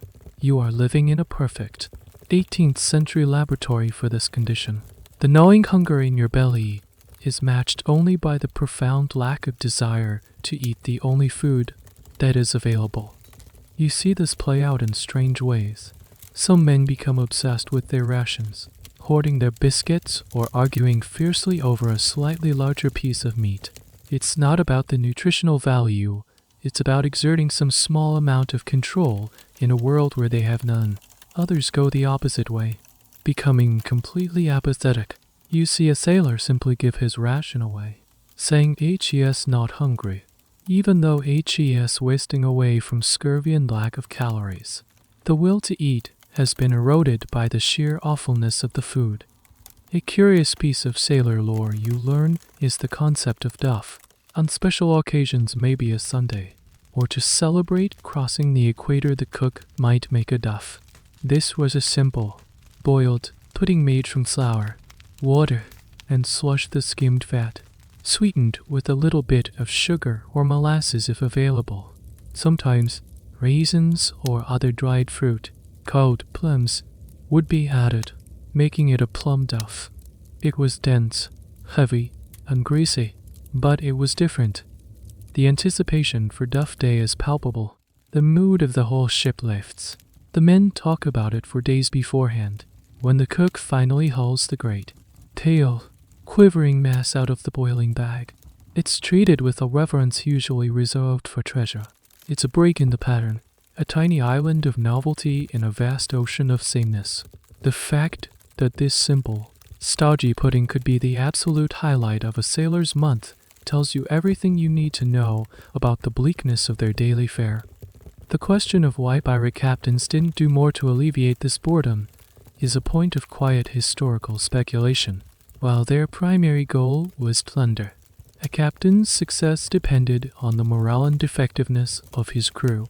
Wouldn't a happier, better-fed crew be a better fighting force? Some historians argue that the very nature of their existence, living hand to mouth, constantly moving, always hiding, made culinary variety an impossible luxury.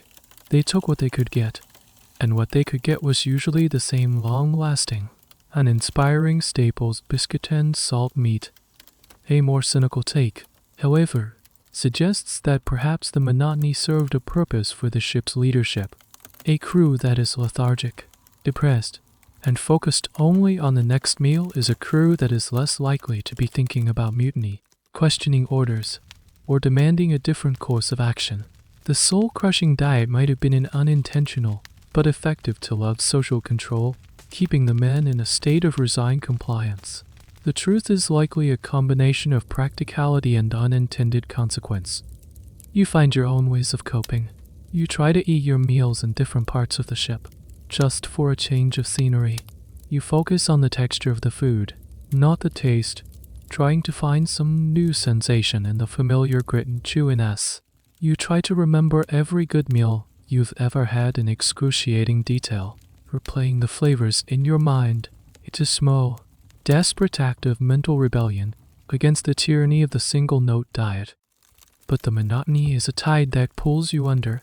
It sands down your spirit, leaving you feeling dull and gray, just like the stew in your bowl. The physical decay of scurvy is terrifying, but this mental decay is almost worse. The scurvy is taking your body, but the monotony is taking your soul. It's draining the color from the world, one identical, tasteless meal at a time.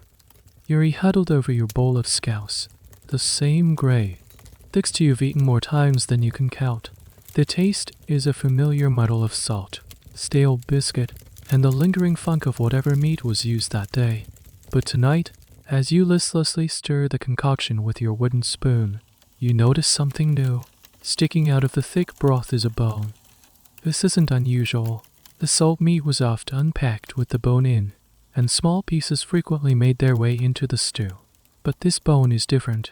It's small, slender, and has a peculiar shape you don't recognize. It doesn't look like a rib bone from a pig or a cow.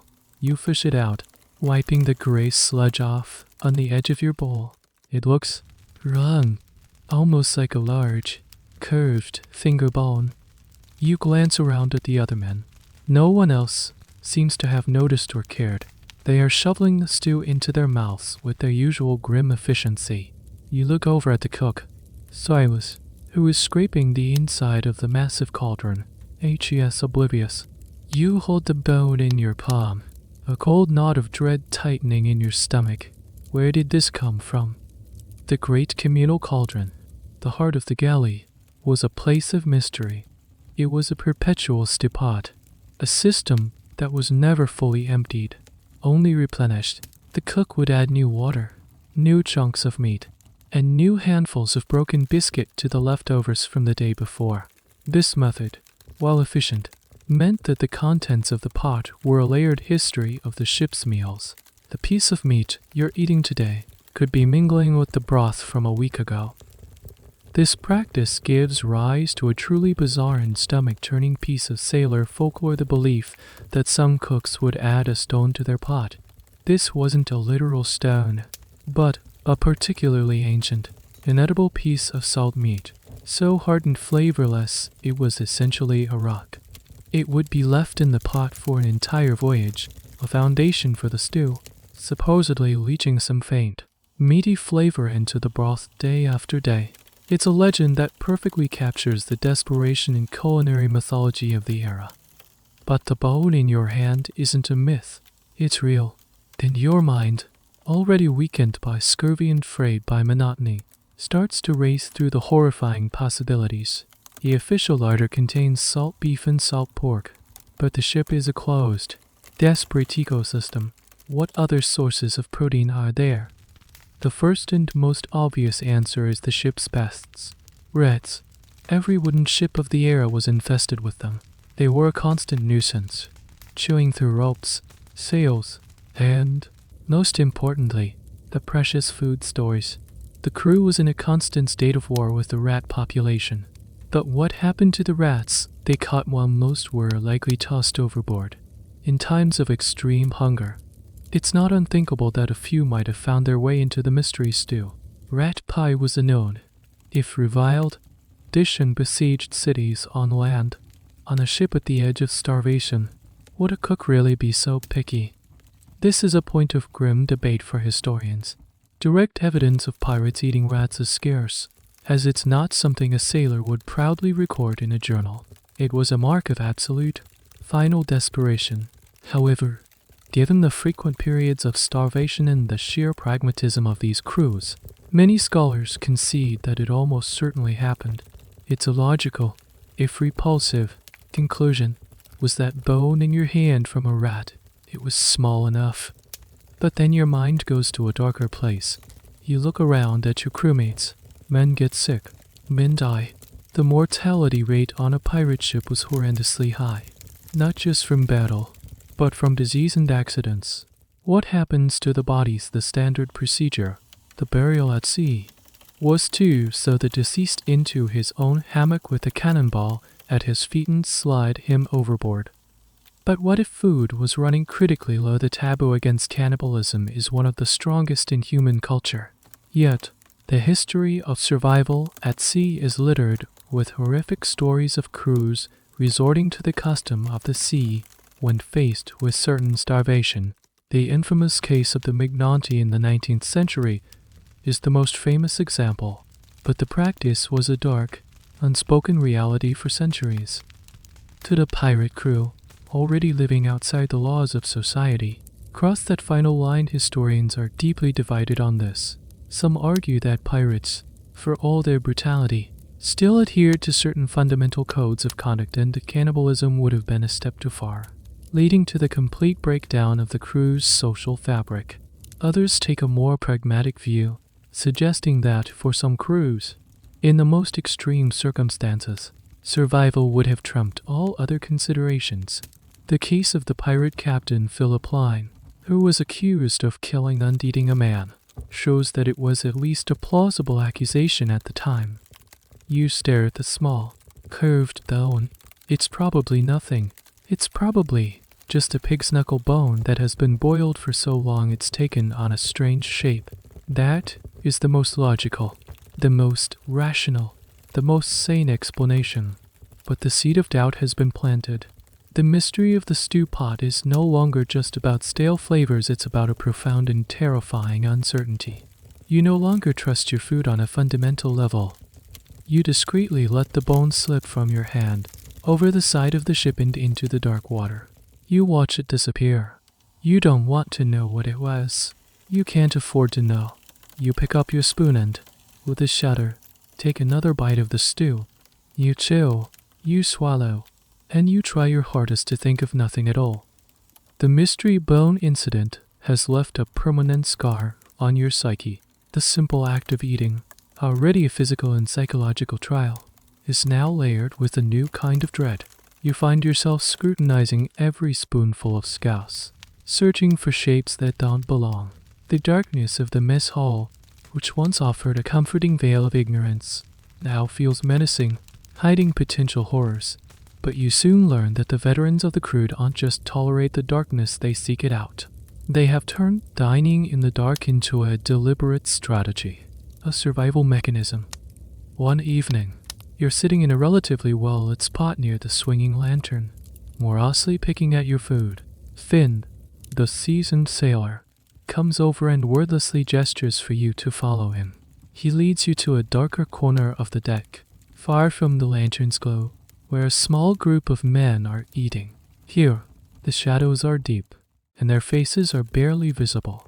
"You'll eat better here," he says, his voice a low murmur. At first, you don't understand, but as you sit with them, you begin to grasp the subtle genius of their method. In the near total darkness, your senses are reordered. Your reliance on sight is gone. You can no longer see the gray, unappetizing color of the stew. You can't see the weevils floating in your grog. You can't see the disconcerting texture of the salt meat. By removing the visual cues of disgust, your mind is freer to focus on the other senses. The smell is still there, of course, but without the sight of the food to reinforce it, it seems less potent. Your focus shifts entirely to taste and texture, and while the taste is still abysmal, something interesting happens. Without the negative reinforcement of your eyes telling you this looks disgusting, your brain is slightly more willing to accept it. The psychological barrier is lowered. You find yourself eating more quickly, with less hesitation. This is the core principle behind the sailors' famous preference for eating hardtack in the dark. The common story is that they did it so they wouldn't see the weevils. And while that's true, it's a simplification. It's not just about not seeing the bugs. It's about not seeing any of it. It's a form of sensory deprivation designed to make the entire experience more tolerable. It's the ultimate out of sight, out of mind philosophy applied to dining. A strange and slightly comical piece of historical trivia is that this practice sometimes led to accidents.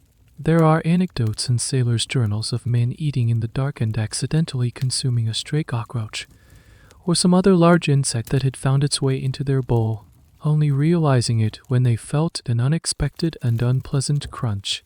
The darkness was a double-edged sword. It hid the horrors you knew were there, but it could also hide new ones you weren't expecting.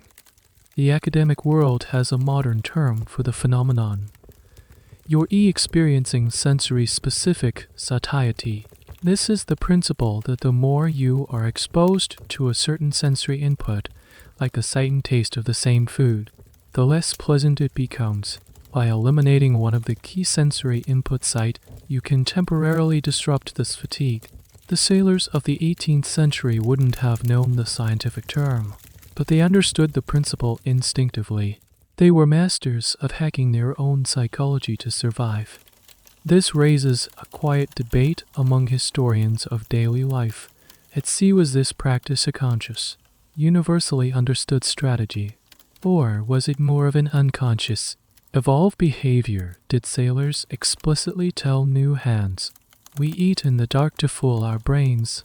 Or did newcomers like you simply observe the behavior of the veterans undimitated, learning its benefits through experience? The answer is almost certainly the latter. These sorts of survival skills were rarely written down in a manual. They were part of the rich oral tradition and observational learning that defined the culture of the common sailor. It was a craft, passed down from one generation of seamen to the next. Sitting there in the shadows with Finn and the others, you feel a new sense of camaraderie. You are part of an inner circle now, one of the men who has learned the subtle tricks of survival. It's a grim sort of fellowship, bonded not by glorious deeds, but by the shared knowledge of how to stomach the unbearable.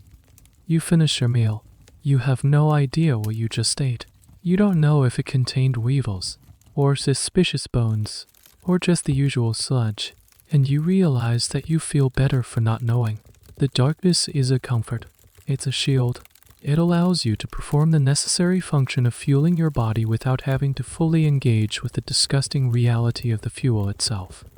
You have learned one of the most important lessons of this life sometimes. Survival is not about facing reality head-on. It's about finding the right shadows to hide in.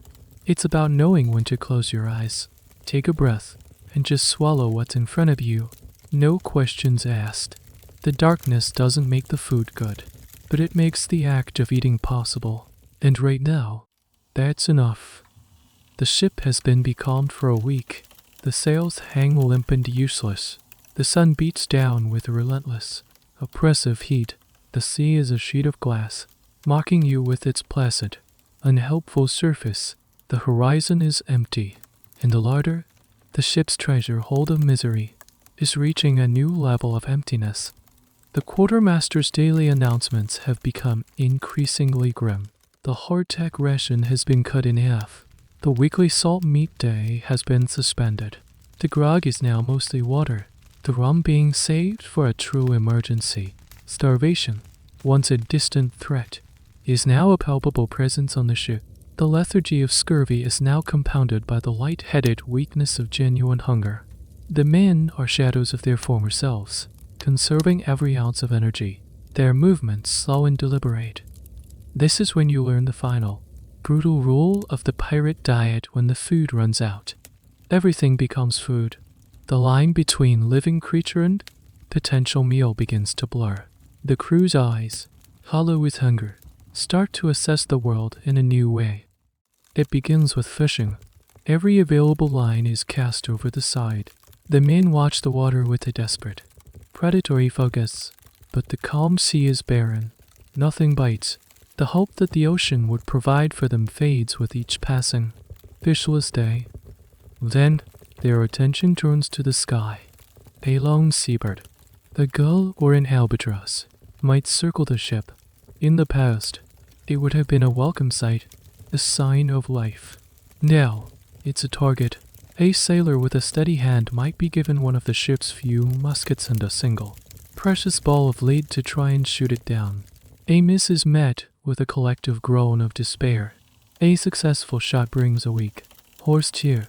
This small, stringy, fishy-tasting bird is boiled down into a thin, precious broth, shared in tiny, tantalizing rations among the entire crew. This is where you encounter one of the most famous and often misunderstood bits of nautical lore: the superstition against killing an albatross. This idea, immortalized by Samuel Taylor Coleridge's poem The Rime of the Ancient Mariner, is a powerful romantic image. But was it a real, widely held belief among 18th century sailors? The historical evidence is surprisingly thin. While some sailors may have held personal superstitions, Many accounts show that hungry mariners would not hesitate to kill and eat an albatross or any other seabird if they had the chance. For a pirate crew on the brink of starvation, superstition was a luxury they simply couldn't afford. The belly's demands are more immediate than the soul's anxieties. When the sky and the sea fail to provide, the hunt turns inward, to the ship itself. You already know about the rats. No, the war against them is not about pest control, it's a full-scale hunt for provisions. Traps are set. Men armed with clubs stalk the dark corners of the hold. A successful catch is a prized possession. But there are other, more desperate measures. The cook, Cybus, renders down the last of his slush fund, the greasy, rancid fat, into a thin, foul-smelling oil. He uses it to fry pancakes made from the last of the flour dust, swept from the bottom of the empty sacks. They taste of rotten desperation. Then comes the leather. You watch in disbelief as a sailor takes an old pair of leather shoes. So worn, they are barely holding together. He cuts them into strips, scrapes off any tar or grime, and then boils them for hours and hours. The goal is to break down the tough, to hide into a gelatinous, digestible substance. The resulting soup is a cloudy, foul-smelling liquid with chewy, rubbery bits of leather floating in it. It offers minimal nutritional value, but it fills the stomach.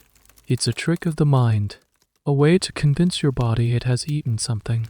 This practice, boiling leather goods, is a historically documented last resort for starving garrisons, besieged cities, and, of course, desperate sailors. The academic debate here centers on the line between survival and self-destruction. At what point do these desperate measures do more harm than good eating spoiled food? Rats or boiled leather carries a huge risk of disease. A crew already weakened by scurvy and starvation is highly susceptible to food poisoning, dysentery, and other illnesses.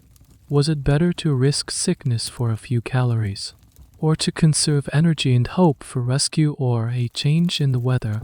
There was no right answer. It was a terrible gamble, and the pirate captain and quartermaster had to make that choice for the entire crew, knowing that the wrong one could doom them all. You are so hungry, you can feel your stomach eating itself. The gnawing emptiness is a physical pain. You are offered a small bowl of the leather soup. It smells appalling. You can see the shape of a shoelace floating in the murky broth. You look at the men around you. Their faces gaunt, their eyes wild with hunger. They are drinking it. You close your eyes, hold your breath, and take a sip. It's as bad as you imagined, but it's wet, and it's warm, and it fills a tiny corner of the vast, aching void inside you. In this moment, all the romanticism of the pirate life is burned away. There is no freedom, no rebellion, no treasure. There is only this wooden ship, a merciless sun, and a group of dying men drinking boiled shoes, praying for the wind to change. This is the true desperation menu, and it is the last, most miserable meal of them all. The becalmed ship has become a floating prison, a silent stage for your slow starvation.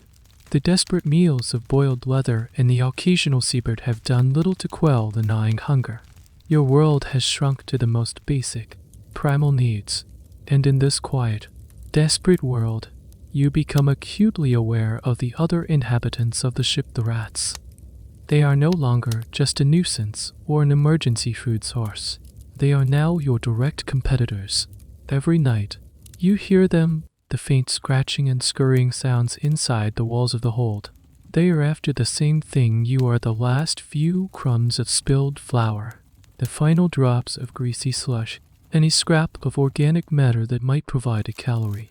They are a rival crew, and your relationship with them has become complex and deeply personal. You've always known the ship was infested. Every vessel of the age was.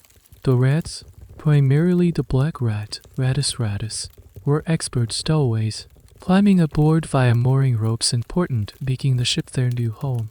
They were prolific breeders, and in the dark, warm, and often food-rich environment of a ship's hold, their population could explode. A single pair of rats could, in theory, produce thousands of descendants in a year. You are not just living with a few rats, you are living with a nation of them. You see the evidence of their work everywhere. Their cell, carefully folded and stored, is discovered to have been chewed through a network of holes, rendering it useless. A coil of rope has been gnawed, weakening it at a critical point, but their primary target is the food. You see the tiny teeth marks on the last few remaining biscuits. You see their droppings in the corners of the empty larder. They are mocking you with their success. While you starve on deck, they are feasting below. This shared space leads to a very strange and specific bit of pirate lore, the idea of the Rat King. A Rat King is a bizarre and gruesome natural phenomenon where a number of rats become intertwined by their tails, which get stuck together with blood, dirt, and excrement. The resulting mass of living, squirming rats is trapped, moving as one. Finding a Rat King was considered a terrible omen, a sign of plague and misfortune to come. While exceedingly rare, verified specimens exist in museums today. For a superstitious sailor on a starving ship, discovering such a grotesque entity in the hold would have been a profoundly terrifying experience. The war against the rats intensifies out of sheer competitive spite. Men who can barely stand will spend hours setting unchecking traps. The ship's cat, if it has one, becomes the most important member of the crew. Its hunting prowess observed with a desperate hope, but the rats are smart and resilient. They learn to avoid the traps. They are masters of survival. The historical perspective on the shipboard rat is a bit of a paradox. On the one hand, they were a plague, responsible for the spread of disease, most famously the bubonic plague, via their fleas and the destruction of valuable supplies. The battle against them was constant and relentless. On the other hand, some historians who study the material culture of life at sea argue that rats were, in a way, just another part of the ship's ecosystem. Sailors were so accustomed to their presence that they were often seen as a simple, if unpleasant, fact of life, like barnacles on the hull. The level of panic or concern about them likely rose and fell in direct proportion to the crew's own level of desperation. You are well past that point of calm acceptance. You start to develop a personal vendetta against them. You lie in your hammock at night, listening, trying to pinpoint their movements. You imagine them, fat and sleek. In the darkness below, they rage, fueled by hunger and impotence. Builds in you. They are thriving while you are wasting away. One night, you can't take it anymore. Armed with a belaying pin, you sneak down into the hold. It's pitch black and silent, except for the gentle creaking of the ship's timbers. You stand motionless. Listening, you hear a faint scratching sound from a dark corner. You move towards it, your heart pounding. You are the predator now. You raise the pin, your muscles screaming in protest. You see a flicker of movement, a dark shape darting along a beam. You swing with all your might. You hear a satisfying thud and a small squeak. You've done it. You've killed one. You stand there in the darkness, panting, a grim sense of triumph washing over you. You have eliminated a rival. You have reclaimed a tiny piece of your domain. But as the adrenaline fades, a new thought creeps into your mind. A thought born of the desperation menu. The small, furry body lying in the darkness is no longer just a pest. It's protein. It's a meal. You think back to the mystery bone. You think of the leather soup. Your stomach churns with a mixture of hunger and revulsion. Could you do it? Could you take this thing to the cook? The line you thought you would never cross is suddenly right at your feet. You stand there for a long time, caught between your civilized disgust and your primal hunger. The ship is silent around you. In the end, you leave the rat where it lies and stumble back up to the deck, your mind in turmoil. You haven't crossed the line. Not yet, but you know, with a chilling certainty, that the line is moving. And you know that if this calm doesn't break soon, you will. The wind has not returned. The sun continues its relentless assault. The hunt for rats has become a grim, daily chore, and the question of whether to eat them hangs in the air. Unspoken but understood by all, the last of the real food is long gone. Now, you are forced to confront the absolute dregs of the larder, the things that were considered too unappetizing even when you were merely miserable and not yet starving. Silas, the cook, presents the crew with his latest, most desperate creation. He has scraped the very bottom of the empty flour sacks, collecting a few pounds of brownish, gritty dust. This isn't pure flour, it's a mixture of flour, dust, weevil frass, and tiny, unidentifiable specks of debris. To this, he has added water from the foulest part of the bilge, because even the slimy scuttlebutt is running low, and he has mixed in a new ingredient, a greenish, fuzzy substance. He scraped off the last remaining chunk of salt beef, which had been forgotten in a corner of the hold. It's mold. He fries this concoction in the last drops of rancid slush fat, creating thin, grayish-green patties. The smell is a complex nightmare blend of mildew, ton scum, and old grease. He hands one to you. It's still warm. You can see the greenish-blue veins of the mold running through it. This is your meal. A mold pancake. Your entire being rebels against it. Every instinct, every lesson you ever learned about food, screams that this is poison. Mold is a sign of decay, of rot. It's the visual signal that food is no longer safe for consumption. But Silas, in his grim pragmatism, insists it's just a bit of cheese flavor. He grunts, his one eye daring you to challenge him. In a strange way, he is not entirely wrong. This moment forces you to confront the blurry line between controlled decay, which we call fermentation, and uncontrolled decay, which we call rot. The cheese he mentions is a perfect example. The blue veins in a Roquefort or a Stilton are a type of penicillium mold, deliberately introduced to create a specific flavor. The yeast that makes bread rise and beer ferment is a single-celled fungus. Humans have harnessed the power of microbes and fungi for millennia to preserve food and create new flavors. The sourness of yogurt, the tang of sauerkraut, the umami of soy sauce.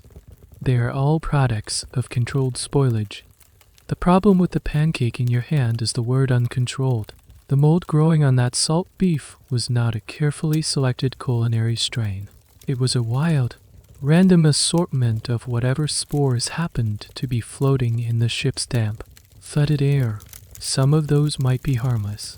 Others, like certain species of Aspergillosis, can produce mycotoxins that are potent poisons, causing severe illness or even death.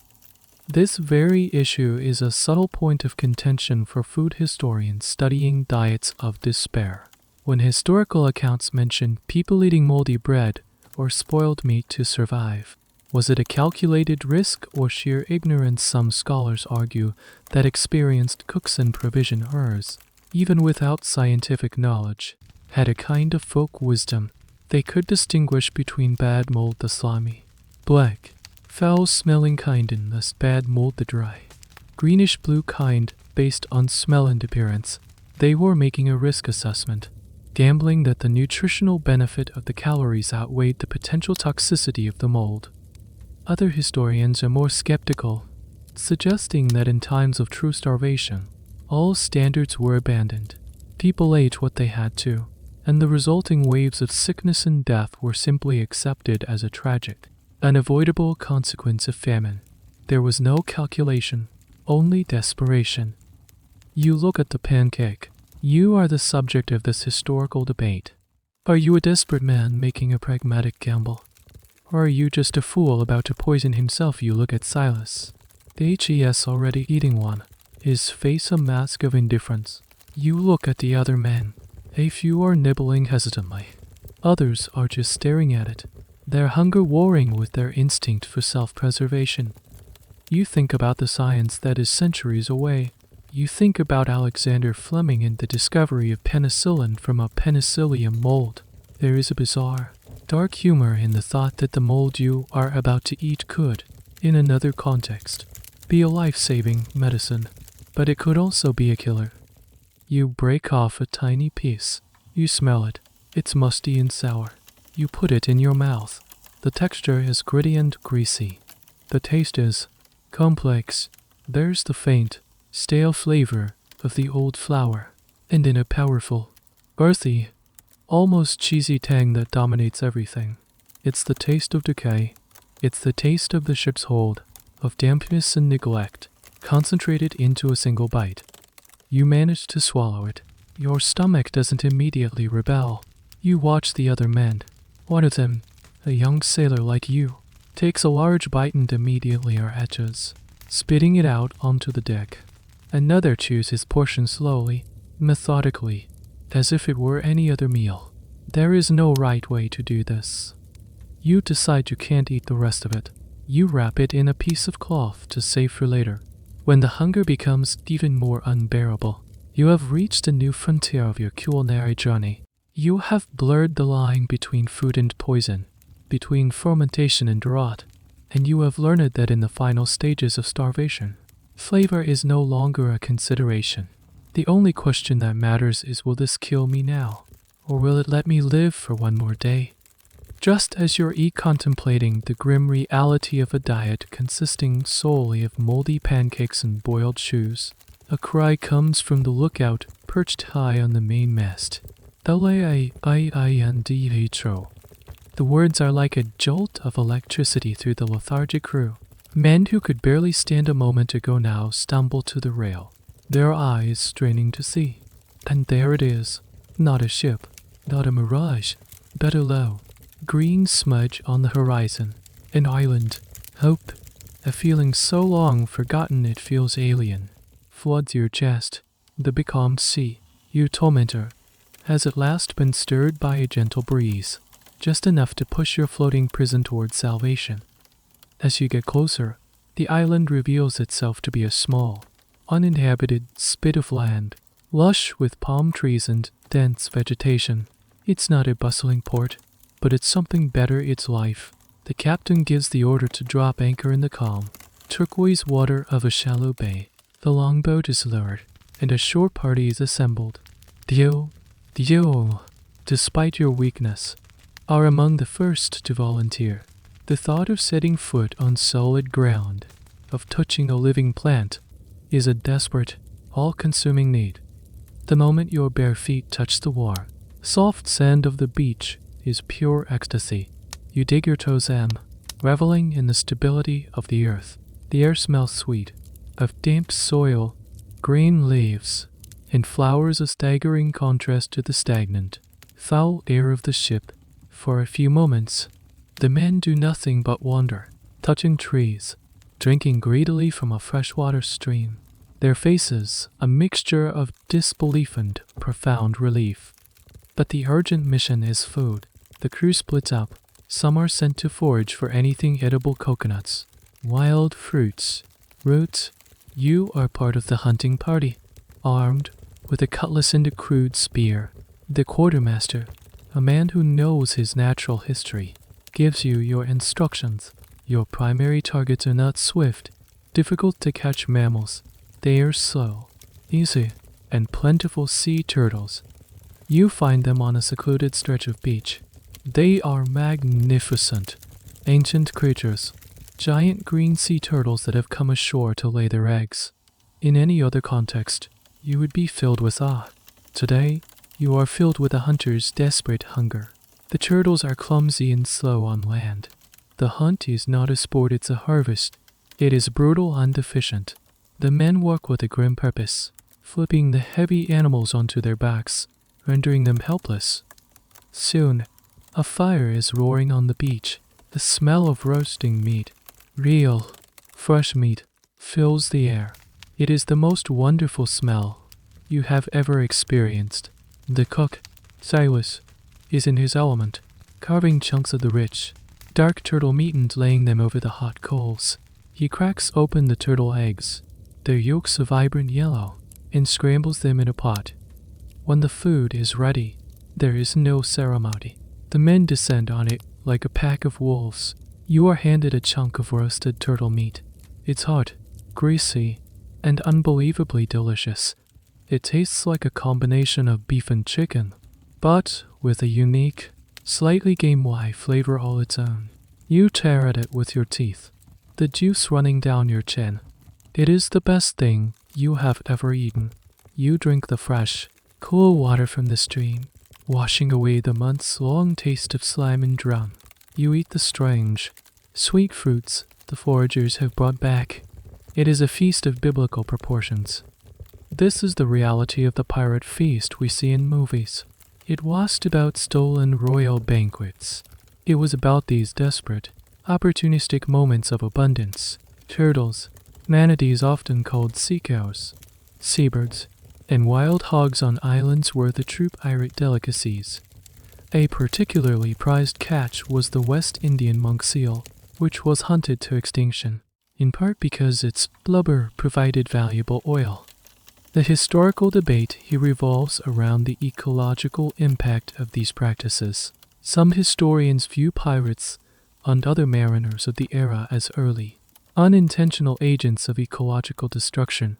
They would descend upon an island ecosystem, which had often never seen human predators, and decimate the local animal populations, especially the slow-moving, easily captured ones like giant tortoises and turtles.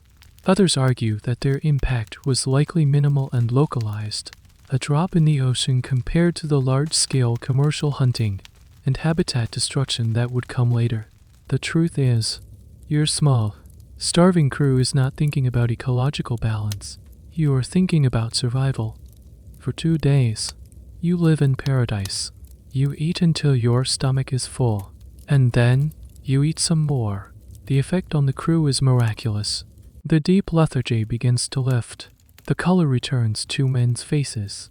The sallow, bruised look of scurvy is still there. It will take more than a few days of fresh food to cure that, but the immediate slide towards death has been halted.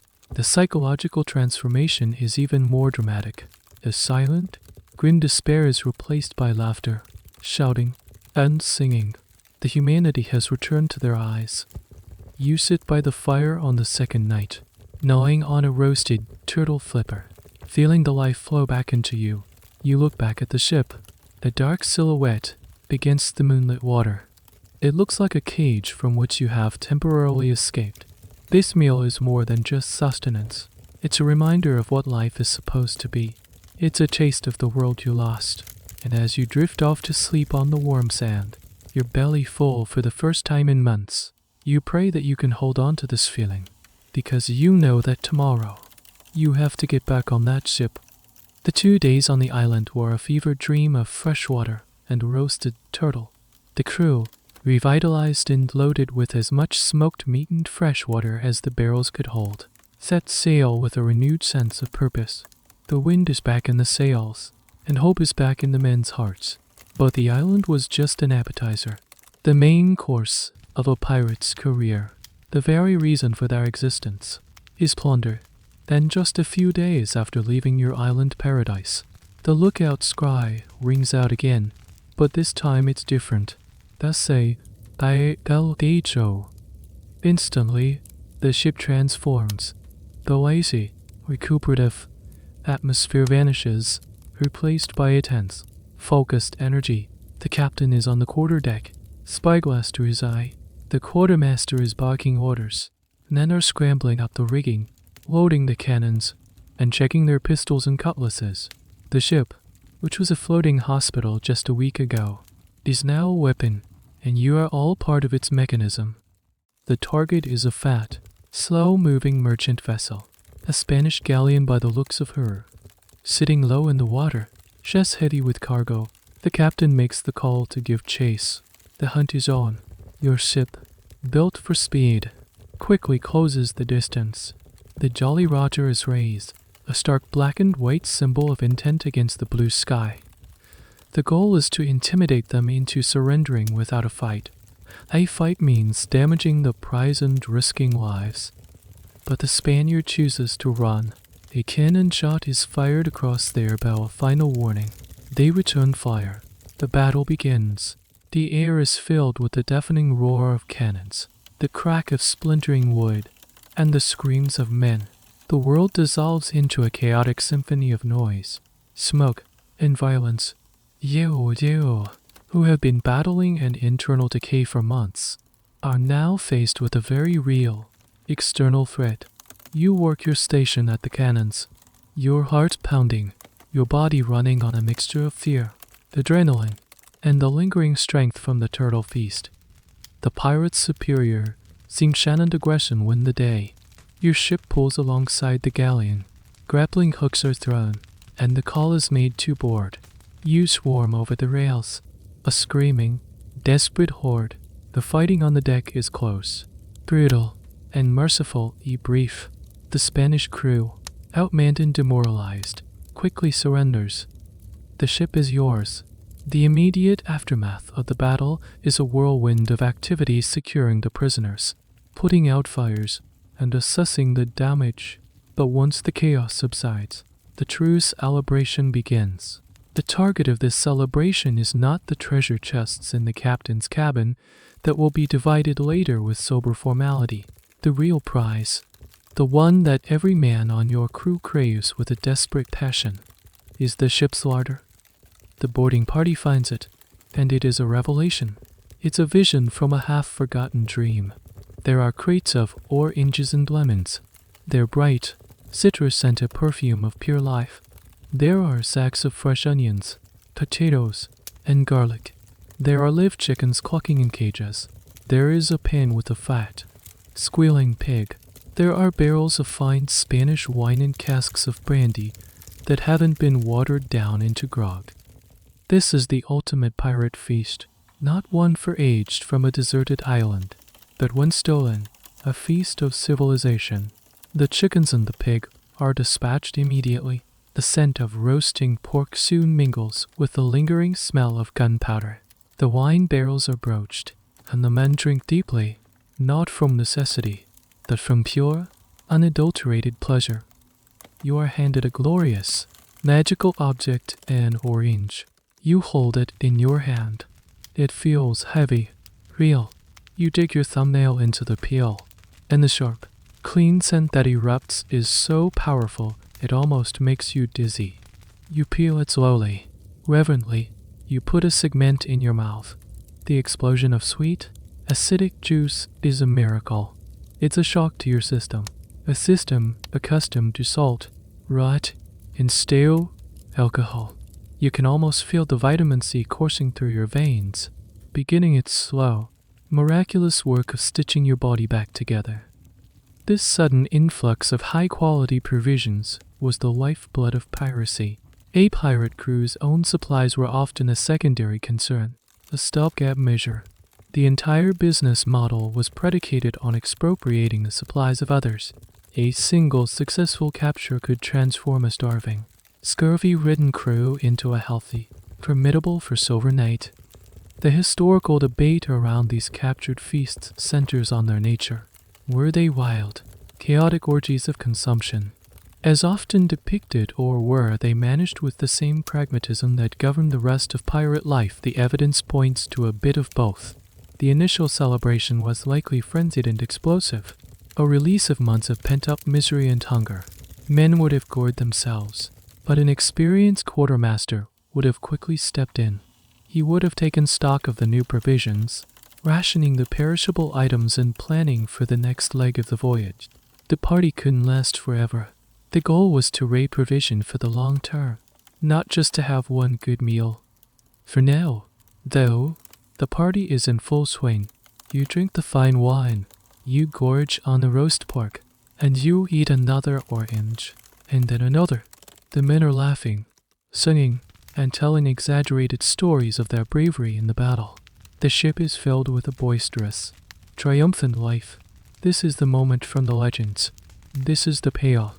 This is the reward for the weevils, the scurvy, the monotony, then the fear.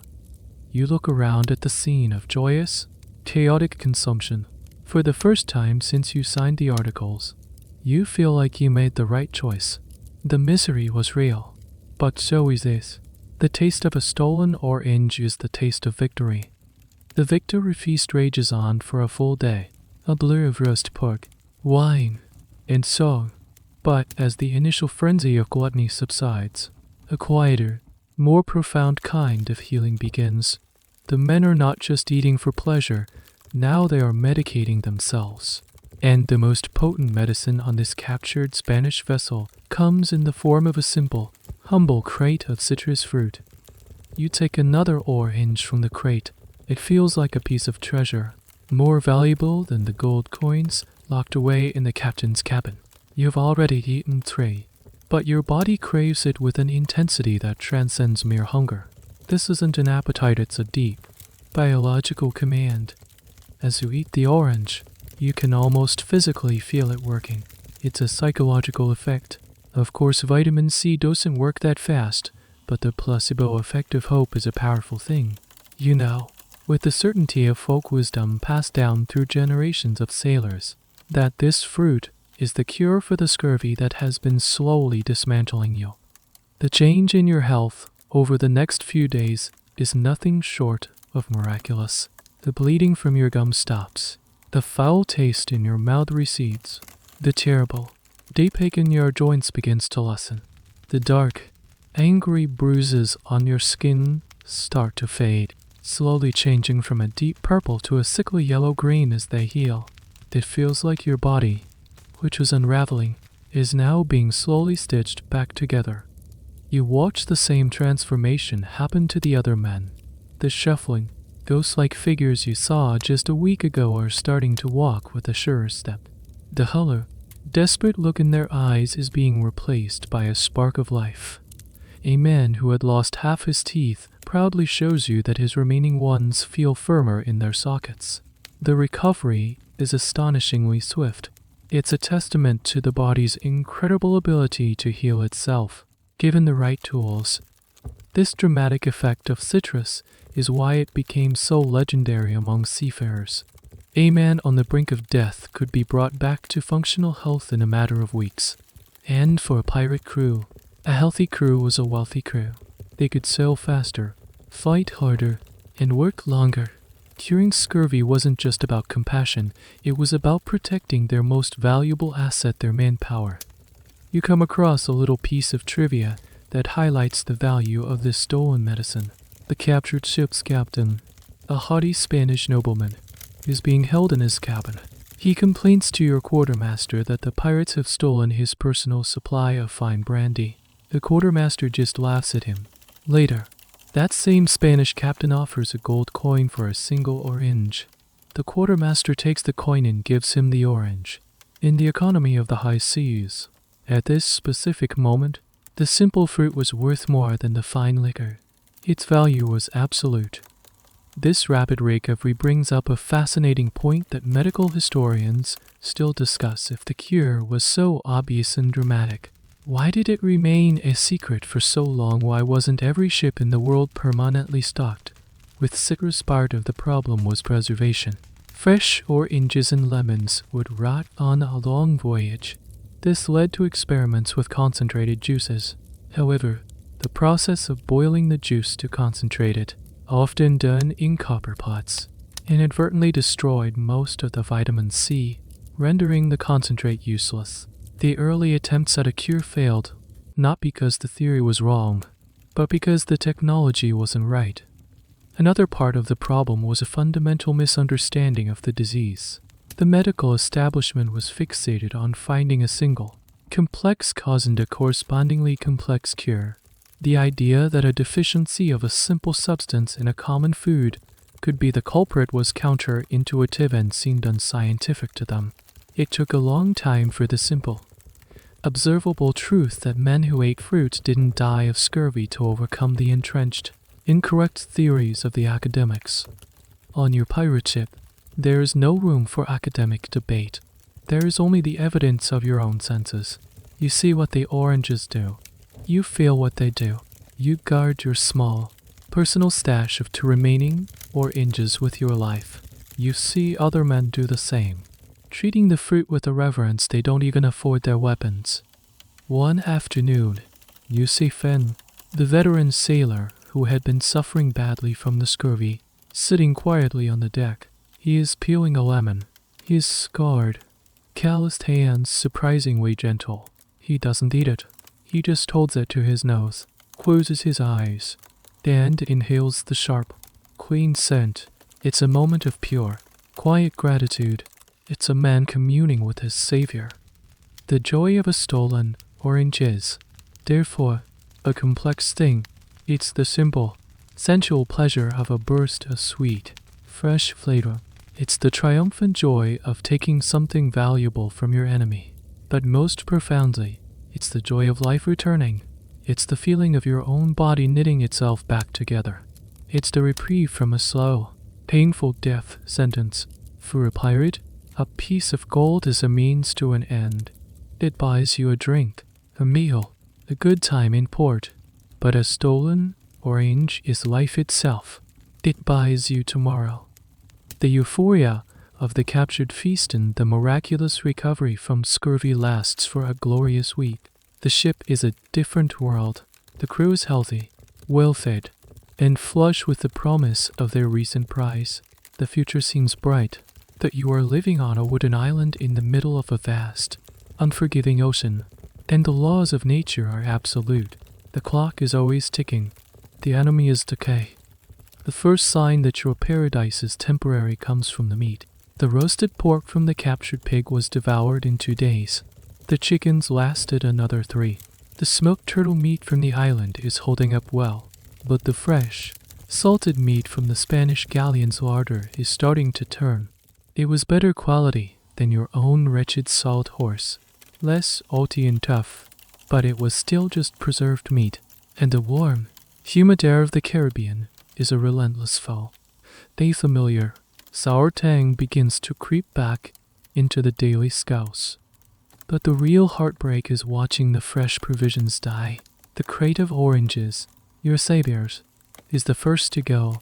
You watch with a sinking heart as a fine, greenish-blue fuzz begins to appear on the last few remaining fruits. The vibrant orange skin becomes soft and bruised. One day, you pick one up and it collapses in your hand into a mushy, spoiled mess. The miracle cure has a tragically short shelf life. In less than 2 weeks, the entire crate of life-giving fruit is a foul-smelling pile of rot that has to be thrown overboard. The potatoes and onions fare a little better, but they too succumb. The potatoes begin to sprout strange, pale limbs, their flesh becoming soft and bitter. The onions grow green shoots from their tops, their inner layers turning slimy and translucent. You eat them anyway, cutting away the worst parts. But the fresh, crisp flavor is gone, replaced by the taste of things beginning to break down. This rapid spoilage of fresh food was the fundamental challenge of long-distance sailing. It's why hardtack and salt meat became the standard. They weren't chosen because they were good, they were chosen because they were durable. A captain and quartermaster, even after capturing a prize, faced a difficult calculation. How much of the fresh food could they let the crew consume in a celebratory binge, and how much should they try to preserve? This leads to some interesting, if oft unfutile, attempts at preservation you now witness firsthand. The cook, Silas, tries to extend the life of some of the Spanish beef by rubbing it with a mixture of the captured spices and brandy, hoping the alcohol and anti-abricable properties of the spices will slow the decay. It works, for a little while, but it can't stop the inevitable. Other sailors try to dry strips of fresh meat in the sun on the ship's rigging, creating a crude jerky. But, in the humid air, it's a race between the meat drying and it molding. More often than not, mold wins. The historical reality is that 18th century sailors had very few reliable methods for long-term food preservation at sea. Salting, smoking, and drying were the main tools. But these all had to be done under controlled conditions that were impossible to replicate on a moving ship. They were at the mercy of their environment. This is why the discovery of canning in the early 19th century would be such a monumental revolution for life at sea. But for you, in this time, there is no can, no refrigerator, no vacuum seal. There is only the sun, the salt, and the relentless, microscopic march of bacteria and mold. The debate among maritime historians on this topic often revolves around the concept of waste. From our modern perspective, watching a whole crate of oranges rot seems incredibly wasteful. Did they not understand the value of what they had? But waste is a relative term. For the pirate crew, the immediate, massive consumption of the fresh fruit to cure the scurvy that was crippling them was not a waste. It was the most efficient, unnecessary use of that resource. Letting the crew remain sick to save the fruit for later would have been the true waste. Their time horizon was different from ours, dictated by the urgent realities of health and decay. The psychological effect of watching the fresh food disappear is profound. It's like watching the tide go out, leaving you stranded once again. The vibrant, triumphant mood on the ship begins to fade, replaced by a familiar, low-grade anxiety. Every spoiled orange tossed overboard is a reminder that your time is running out. The good times are over. The feast has ended. You see it in the men's faces. The laughter is a little more forced. The arguments are a little quicker to start. They know what's coming. They know that soon the last of the Spanish onions will be gone. The last of the semi-fresh meat will be consumed, and they will be back to the old reality. The memory of the fresh food makes the prospect of returning to the old diet seem even more grim than before. It's one thing to endure misery when it's all you've ever known. It's another thing entirely to have to return to it after a brief, tantalizing taste of paradise. The good times were a blessing, but they were also a curse. They have reminded you of just how much you have to lose. The last of the Spanish wine has been drunk. The last sprouted potato has been boiled. The day you've all been dreading has finally arrived. The cook hauls the familiar sack up from the hold, slaps it on the table, and a puff of steel, white dust fills the air. The hardtack is back. A collective, unspoken groan seems to pass through the crew. There's no protest, no outrage, just a heavy, weary silence. The men line up, take their allotted biscuits, and return to their dark corners. The old rituals resume. You watch as Finn, without a word, finds his familiar belaying pin and begins to methodically pulverize his ration into dust. The sound of the dull thuds, an echo from your past life, is deeply depressing. You take your own biscuit. It feels heavier than you remember, more solid, more mocking. You look for your trusty rock to smash it, your spirit feeling as brittle as the cracker itself. After weeks of soft bread, fresh fruit, and roasted meat, your body and mind are staging a rebellion against this return to form. The first bite of the old food is a shock. Your mouth, having recently experienced the complex joys of citrus, spice, and savory meat, is violently offended by the bland, gritty, weevil-tainted paste of your grog-soaked biscuit. It tastes worse than you remember. The memory of the good food has recalibrated your palate, and the old baseline of misery is now, somehow, even more miserable. It's the same with the salt meat, which makes its unwelcome return a few days later. The familiar, overwhelming saltness burns your tongue. The tough, stringy texture is an insult to your jaw. You chew and chew. The memory of the tender, juicy roast pork from the Spanish galleon making every bite a form of psychological torture. You are no longer just eating bad food. You are eating the ghost of good food. This phenomenon, the difficulty of returning to hardship after a period of comfort, is a timeless human experience. Soldiers returning from leave, prisoners after a good meal, the pattern is always the same. The comfort doesn't just refresh, it also softens. It makes the subsequent hardship feel sharper, more acute. For your pirate crew, the stolen feast was a necessary medicine, but it has left behind a powerful side effect, a renewed and painful awareness of their own deprivation. You notice the change in the crew's entire demeanor. The boisterous energy is gone.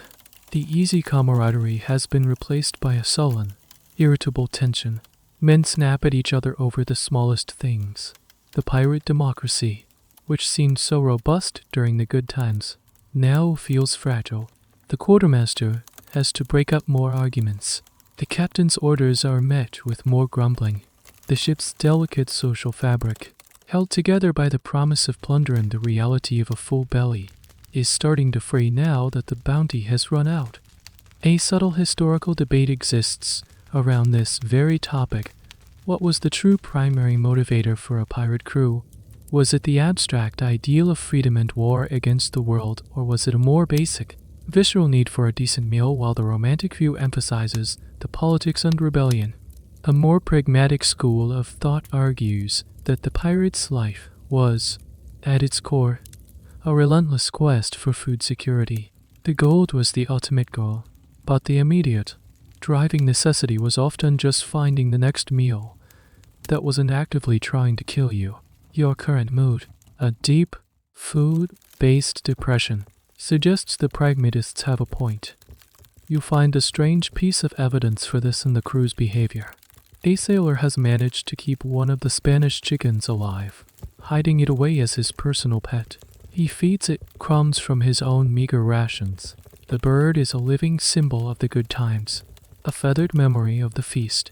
One day, the chicken gets loose and the cook, Silas, instinctively grabs for it, his cleaver-wielding hand twitching. The chicken's owner flies into a rage, shielding the bird, his eyes wild. An ugly standoff ensues, and the quartermaster has to intervene, decrying that the chicken is the man's personal property and not for the pot. The incident reveals how precious the memory of that feast has become. They are not just protecting a chicken, they are protecting the last living remnant of their brief happiness. You finish your meal of hardtack and salt horse, your stomach full but your spirit empty. You have a new perspective now. Before, the bad food was just a fact of life, the baseline reality. But now you have a point of comparison. You know what you're missing. The knowledge makes the current reality almost unbearable.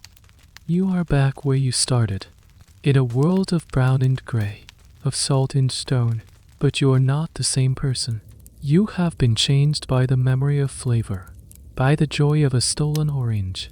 You have learned that the pirate's life is not a steady state of rebellion, but a violent oscillation between abject misery and fleeting, glorious abundance. And as you stare out at the empty sea, you find yourself praying for another sail on the horizon with a new and desperate fervor. You are no longer just hunting for gold. You are hunting for your next taste of life. Life has settled back into its grim, familiar rhythm. You've reacclimated to the taste of despair, and the memory of the Spanish feast has begun to fade. Like a pleasant dream upon waking, the central pillar of this monotonous existence, the one constant that dulls the edges of both misery and boredom, is the daily ration of alcohol. The captured brandy and wine are long gone, so you're back to the rough, fiery rum, diluted into grog. You've always associated pirates with rum. Every story, every image, reinforces the connection. The pirate with a bottle in his hand is an iconic stereotype. But as you spend more time on this floating society, you start to realize the picture is a little more complex. Rum was king, especially in the Caribbean, but it wasn't the only beverage on board. The world of pirate drinks was, like everything else in their lives, a matter of opportunity and desperation. One afternoon, the quartermaster makes an announcement. The rum barrel is running low. To conserve the supply, the daily ration will be supplemented with something else. The cook and his boy haul up a different kind of barrel from the deep hold. It's not a sturdy, stout rum cask. It's a larger, weaker barrel. Silas pries the lid open, and a smell, very different from the sweet fire of rum, wafts out. It's the smell of yeast and stale grain. It's the smell of beer. But this is not the crisp, refreshing beer you might have had in a tavern on land. This is small beer. Small beer was a common beverage in this era. A low-alcohol brew made from the second run of the malt. After the rich, sugary liquid, the wort was drained off to make full-strength beer. The remaining grain would be rinsed again with water. This second washing would extract the last of the sugars, resulting in a thin, watery, and very low-alcohol beer. Its main advantage was that it was safer to drink than plain water. The boiling of the wort during the brewing process killed most of the dangerous bacteria. So, for a time, it remained a relatively safe source of hydration. You're given a cup. It's pale, slightly cloudy, and has very little foam. The taste is weak and watery, with a faint, sour, bready flavor. It's not pleasant, but it's wet, and it doesn't have the slimy texture of the scuttlebutt water. It's a functional, if deeply uninspiring, drink. The problem with small beer, as you quickly learn, is that its low alcohol content means it doesn't preserve itself very well. After a few weeks at sea, in the warm hold of a ship, it would start to turn, becoming increasingly sour and vinegary. The crew's return to beer is a sign that the voyage is entering a new stage of decline. Beyond beer and rum, what else might a pirate drink if they captured a prize? Especially a European vessel, they might come across casks of wine or brandy, as you did. These were prized possessions, a taste of the high life, but they were temporary luxuries. Some pirates, particularly those operating off the coast of North America, might have had access to hard cider, a potent and popular drink in the American colonies. This brings up a small, but interesting, historical debate. Did pirates drink tea or coffee? These beverages were becoming increasingly popular in Europe during the Golden Age of Piracy. A well-to-do merchant ship might very well have had chests of tea or sacks of coffee beans in its cargo. If pirates captured such a ship, would they have brewed it? Some historians argue that it's unlikely. The process of brewing tea or coffee requires a significant amount of fresh water, which was always a precious commodity. It also requires time and specific equipment. It doesn't fit the rough and ready culture of a pirate crew. Other scholars, however, suggest we shouldn't underestimate their adaptability.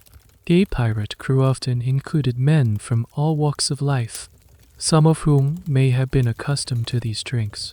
The ship's cook might have known how to prepare them, and the stimulant effect of caffeine could have been highly valued on a long watch.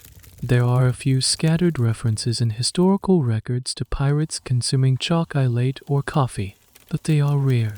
It's safe to say it wasn't a staple, but it remains a tantalizing what if. A truly bizarre and little-known pirate beverage you learn about is one made from the pulp of the agave plant. This would have only been available to pirates operating in the Spanish Main, near modern-day Mexico. The fermented sap of the agave plant, pulp, was a traditional drink of the region. Desperate pirates who made landfall might have learned to harvest and ferment it themselves. It was a milky, viscous, and sour beverage, an acquired taste, but a reliable source of alcohol and some nutrients. You take another sip of the thin, souring, small beer. It's a sad substitute for the fiery kick of rum. It does little to mask the taste of your hardtack, and it offers no pleasant buzz to soften the edges of the day. It is simply a way to hydrate without getting sick. The return to small beer is a symbol of your declining fortunes. You started this voyage with rum. You had a brief, glorious interlude with fine Spanish wine.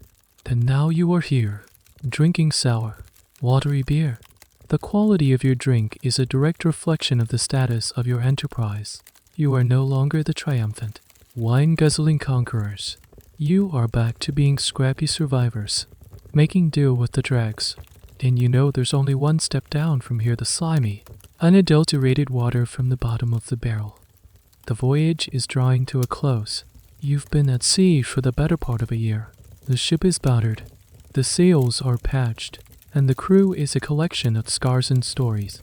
You are finally sailing back towards a friendly port, a place to sell your plunder and forget the hardships.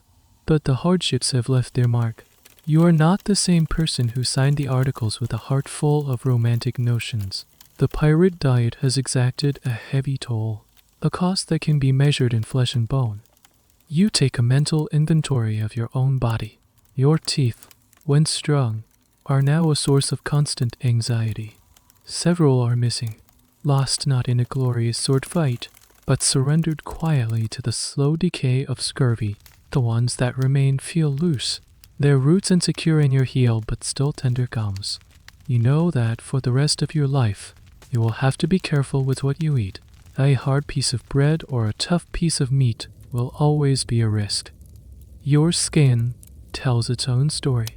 It's a canvas of faint, yellowish bruises and oddly textured scar tissue. The scurvy has permanently affected your body's ability to produce high-quality collagen. Your wounds will heal, but they will heal poorly, leaving behind weak, discolored scars. You look at your hands, calloused and scarred from the work, but you also see the faint mottling under the skin, a permanent reminder of the months your blood vessels were falling apart. Internally, you feel a persistent, low-grade ache in your joints. The damage from the scurvy and the constant physical strain has settled deep in your bones. You are a young man, but your body feels old. You move with a certain stiffness, a quiet caution that wasn't there before. You see it in all the men. They are stooped. They limp. They favor one side over another. They are a crew of old men in young bodies. The psychological cost is harder to quantify, but just as real. The months of monotony, of eating the same foul-tasting food day after day, have left you with a kind of lingering food-related trauma. You find you have strange anxieties about meals. You are intensely protective of your food, a holdover from the days of desperate rationing. You have a deep-seated distrust of any food you haven't seen prepared yourself, a scar left by the mystery of the stew pot. And you know, with a grim certainty, that you will never be able to eat a simple biscuit again without a phantom sensation of weevils crawling on your tongue. This is the true, hidden cost of the pirate life. It wasn't just the risk of dying in battle or being hanged from a yardarm. It was this slow, grinding erosion of the self. The diet was a weapon that attacked you from the inside out. Every single day, it broke down your body and frayed your mind. Historians and archaeologists who study the remains of 18th century sailors and pirates often see this story written directly on their skeletons. They find evidence of heel bone fractures, but also the telltale signs of severe nutritional deficiencies, porous bones, dental abscesses, and the skeletal markers of scurvy tell a clear tale of hardship. The romantic image of the dashing, healthy pirate clashes violently with this grim archaeological reality. They were not healthy. They were survivors, and their bodies paid the price. Day final. Quiet debate among historians considers the long-term legacy of this diet. Did the experience of such profound deprivation shape the infamous pirate temperament? Did the constant discomfort, pain, and hunger contribute to their notorious aggression and their live-for-the-moment attitude? When they finally reached port, it's impossible to prove a direct causal link, but it's a compelling idea. A man who has lived for months on the brink of starvation, eating food that would make a pig retch, is likely to have a very different perspective on life, pleasure, and risk than someone who has known only comfort and security. The desperation of their diet may have been a crucible that forged the very recklessness that made them so feared. The ship finally docks. The smell of land of wood smoke, baking bread, and rain-soaked earth is overwhelming. The plunder is divided. You have a sack of silver coins in your hand, more money than you have ever seen in your life. You are, by the standards of your old life, a rich man. You walk down the gangplank onto solid ground, your legs unsteady after so long at sea. You walk past the taverns, ignoring the calls for cheap rum and company. You have one destination. You find a small bakery, and the smell of fresh, yeasty bread makes you weak in the knees. You go inside and buy a whole loaf. You don't even wait to find a table. You stand on the street, break off a piece, and eat it. It's soft. It's warm. It's real. It tastes of nothing more than flour, water, yeast, and salt. It is the most delicious thing in the world. You have survived. You have won the prize. But as you stand there, eating your bread, you run your tongue over the gaps in your teeth, and you know, with absolute certainty, that you have left a part of yourself behind on that ship, lost somewhere in the bottom of a barrel of salt meat and a sack of wheat Evely biscuits. The noise of the port town begins to fade. replaced by a soft, gentle hum. The hard cobblestones under your feet seem to soften, becoming as yielding as the warm sand of a distant, dream-like island. The taste of the fresh bread lingers on your tongue, a comforting, gentle flavor that seems to spread through your whole body, relaxing every muscle, easing every old ache. The weight of the silver in your sack feels lighter now, almost buoyant, as if it could lift you up and carry you away on a soft, quiet breeze. You can feel the gentle rocking of the ship, but it is no longer the jarring, unpredictable motion of the open sea. It is a slow, rhythmic, comforting sway, like a hammock swinging in a shaded grove. The faces of the crew, once so clear and sharp in their misery and triumph, now blur at the edges, their voices becoming indistinct murmurs that blend with the sigh of the wind in the sails. The ship is no longer a prison of wooden tar, but a cradle, gently rocking you into a deeper state of rest. The sharp, salty smell of the ocean gives way to the clean, cool scent of fresh linens and night air. The horizon, once a stark, unforgiving line, dissolves into a soft, hazy darkness, dotted with the faint, twinkling lights of far-off stars. You are drifting now, no longer a pirate hunting for plunder, but a passenger on a quiet vessel, sailing towards the calm, silent harbor of a deepened, peaceful sleep. The journey is over. The hardships are a fading echo. There is only the gentle motion, the soft darkness, and the profound, quiet relief of rest. The end of the article. Good night.